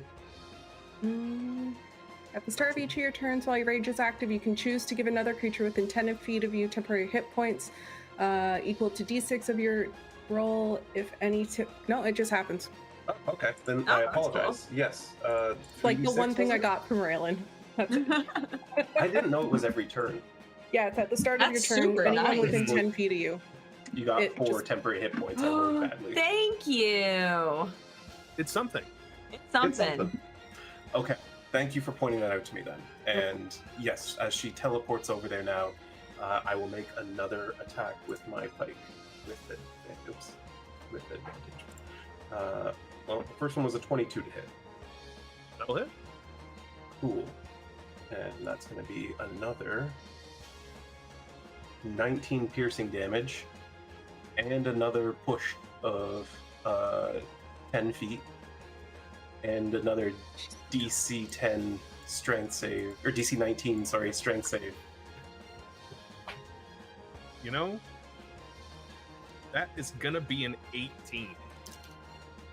Well, so it'll push another 10 feet and be knocked prone. Amazing. 5, 10. Yeah. So she's just like literally to Malin, Yggdrasil be with you, and you feel like this protection over you, and she just teleports again and bludgeons this thing, and it just rolls back, and then she just kind of and stands there posing, saying, "That's all you have, Rock." Malin turns around to Veros and it just goes, wow. I know. That's end of turn. All right. Monk time. Long time. Can I attempt to lift this pickaxe? Yeah, I mean, you can pick it up. It's just really Okay. heavy. Okay, I'm gonna pick it up and I'm gonna run up to this thing because that's within my range. Yeah. Boop. And then can I attempt to put it back where it lovingly was before? You can attempt. Are you proficient with a war pick? No. I didn't think so. You can make an attack roll, Okay. but don't add your proficiency bonus. It's going to be a strength based, so roll a d20 and add your strength Okay. I if you can want to that. do this. I'm gonna try. I believe. Don't believe. Oh, okay. That's 14. Yeah, you make contact with it, but it doesn't bite. It just sort of scatters off of it. I'm going to. Yeah, that's my turn. Okay. Good thought, though. Yeah. Malin. Okay. Then just, Hey, looking, buddy. oh, 24 hit points. She's really bloody right now. That's enough. It can How- roll under that. Yeah, I'll use a 4th level spell slot to just cure wounds on myself. Unless, is anyone else super wounded or is everyone doing okay? I still have over 200 hit points. Okay, I'll just do it for me then. I have been hiding in a corner. That's smart, honestly. All right, 43. Back to me. Very nice. And I think. Oh, trying to get to that. I'll kind of circle around this way a little bit. I don't want to get really far up near it. And that will be my turn. All right. Veros. Yeah.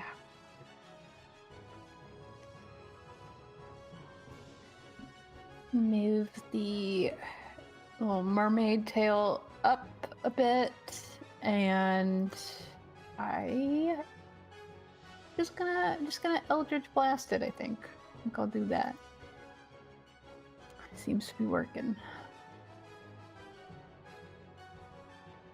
And rolling not great on damage. That's 9.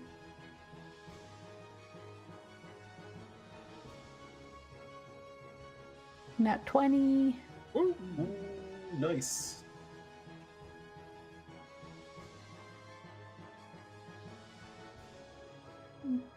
That's pretty good. Okay, so 9 plus 27. I have my calculator up now. 'Cause I'm trying to do it in my head. You're just too cool. 28. Plus 5.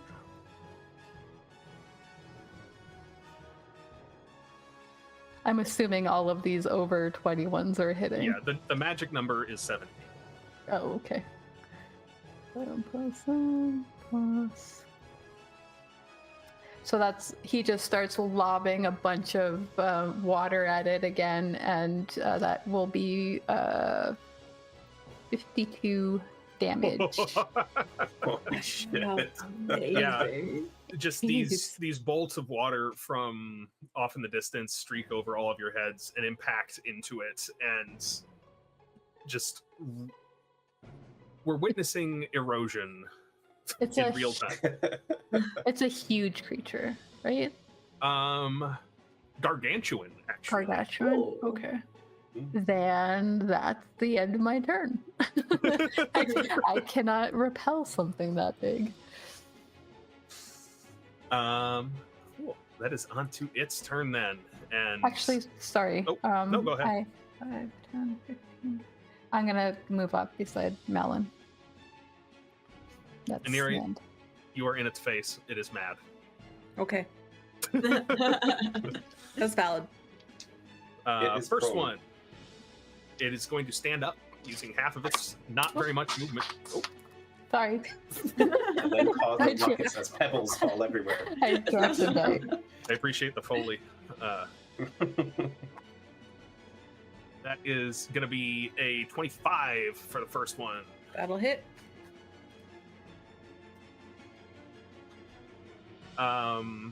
25 points of bludgeoning damage. Perfect. Okay. I would like to redirect that one because it's within 5 feet of me. Very nice. Yeah. Okay. Reduces So DC 19 dex save. it. Oh wait, only if I get it to 0. Let me do that first. Would using my reaction against that help with the getting it to 0? Yeah. How much damage was it? 25. Oh, I did 28. Don't worry. Oh. Save your thing. Dang. Yeah. Just as this ball of stone comes hurtling towards you, you reflect it back at it again with a loud crack. That's going to be 25. Right back at it. Whoa. If it makes its throw. If it fails its throw. That's going to be a -3 on its dex save. Okay. Not very dexterous, this thing. I don't know. He could be. But it does have some more attacks. It didn't like that very much. I think I'm going to use my GM advantage on this one. Okay. Ooh. Yeah, it wouldn't have hit otherwise, I don't think. 32. Yeah, I think that might hit. It's going to be 33 points of bludgeoning damage Okay. and a strength saving throw from you, please. 23 on the save. Hey, you are not knocked prone. Yay, You me. successfully resist, and it takes its Yes. last attack against you. It's going to be like a 34 to hit. That'll hit. For that one, I am going to use my reaction. That's going to be 27 points of bludgeoning damage. Reduced by 15. Well, that's great. Yeah, that's huge. Thank And you. another save, please, to avoid being knocked 1 prone. second. 54 and a strength save. Yes, 24. succeeds. Nice. Yeah, and I'm not even good at strength. Right. Yrsa, Yes. Yrsa is- wailing on Anira. Yeah. Well, Ursa's gonna come running up to her aid, and immediately as she's running, I think she reaches up again, giving the pike back to Yggdrasil, and this time she calls out for Fjalstang, which is the pick once again. Nice. Is that part of her class where she could just switch weapons a bunch? No, we kind of flavored it a little bit. Oh, that's cool. I was just Yeah. curious how you were doing that because I don't know 2024 rules like at all. So there's a lot As of moves part- I'm like not recognizing. Technically, as part of the attack action, you can draw or stow one weapon, but Yeah. I She's just making it like Odin takes it for a while Yeah. for her and like storage the cloud or something and then reset. Yeah, well, like That's these weapons initially came to her in a moment of need, so it's just kind of like the world tree just grants her these legendary weapons when she sweet. needs That's them. really cool. So yeah, she just comes running up now with her pick in hands, gonna charge forward and swing at it with all she's got. And that's going to be a 22 to hit, which Uh-huh. I know hits. And That will be a very solid 30 damage. Nice. Some magical piercing as she once again, she's going to apply sap, so it's got disadvantage on its next attack. The brutal strike will push it 15 feet, and and at this point it can't be pushed really anymore as its back is up against a wall. fair enough, which is fine with me. And the also apply. I'll apply the Sundering Blow as well, which is going to give a +5 to the next creature that attacks it Nice. on their attack roll. And then she'll make her second attack. The Sundering Blow doesn't apply to me, for the record. All right. And another 20 magic piercing damage. She just jabs into it, and he remains sapped. But that's everything she can do, and she's going to remain within 5 feet so that the Sentinel feature will take place for once if it attacks someone else. Very nice. Yeah, this entity is looking very heavily carved up at this point. Like, there's not a lot of earth left holding it together. As we move to Anira's turn. I'm gonna run up beside my homegirl, and we're just gonna keep relentlessly attacking this thing. Yeah. So, unarmed strike. 23 to hit. Uh-huh. Ooh, that's good. 19 force damage. And then... Yeah, it's interesting. Yrsa, the Anira's bare fists seem to be having more of an effect on it with each hit than your steel. Yep. I know. I know that. And I know I should have brought bludgeoning, but I didn't. And then the next will be 29 to hit. Yeah. And then that's going to be 16 force damage. So Megan, how do you want to do this? Oh my goodness. I would like to have, as I'm punching, kind of been like running around the thing and getting my hits in. And I'd honestly just like to kind of like punch it into Yrsa. And I don't know if you'll let me do this, but I'd like to like us combo, like at the same time we both hit it on either sides, just making it crumble. Absolutely. Yeah, as you run up, Yrsa, like, carving into it with this, you're using the spear, is that right? Me? Pick. Yeah, you. No, I was using the pick. The pick, yeah, just carving, hammering into it with this pick, and you're running alongside, taking shots at its legs, knocking chunks out of it, and as the two of you get on either side of it, just hitting it at the same time, it explodes into rubble, and the pieces rain down all over the room. And Veros and Malin look at each other again. Wow! Oh, good! So cool! Well done, sister. Your fists are as mighty as Mjolnir. Thanks. Looks like Odin's smiling on you. Very much so. And we are hella over time. Yep. I'm starving. Thanks everybody for staying late. That thing was a big pile of hit points. I was surprised that none of you went down, to be quite honest. But hey, there's always next time. Yeah.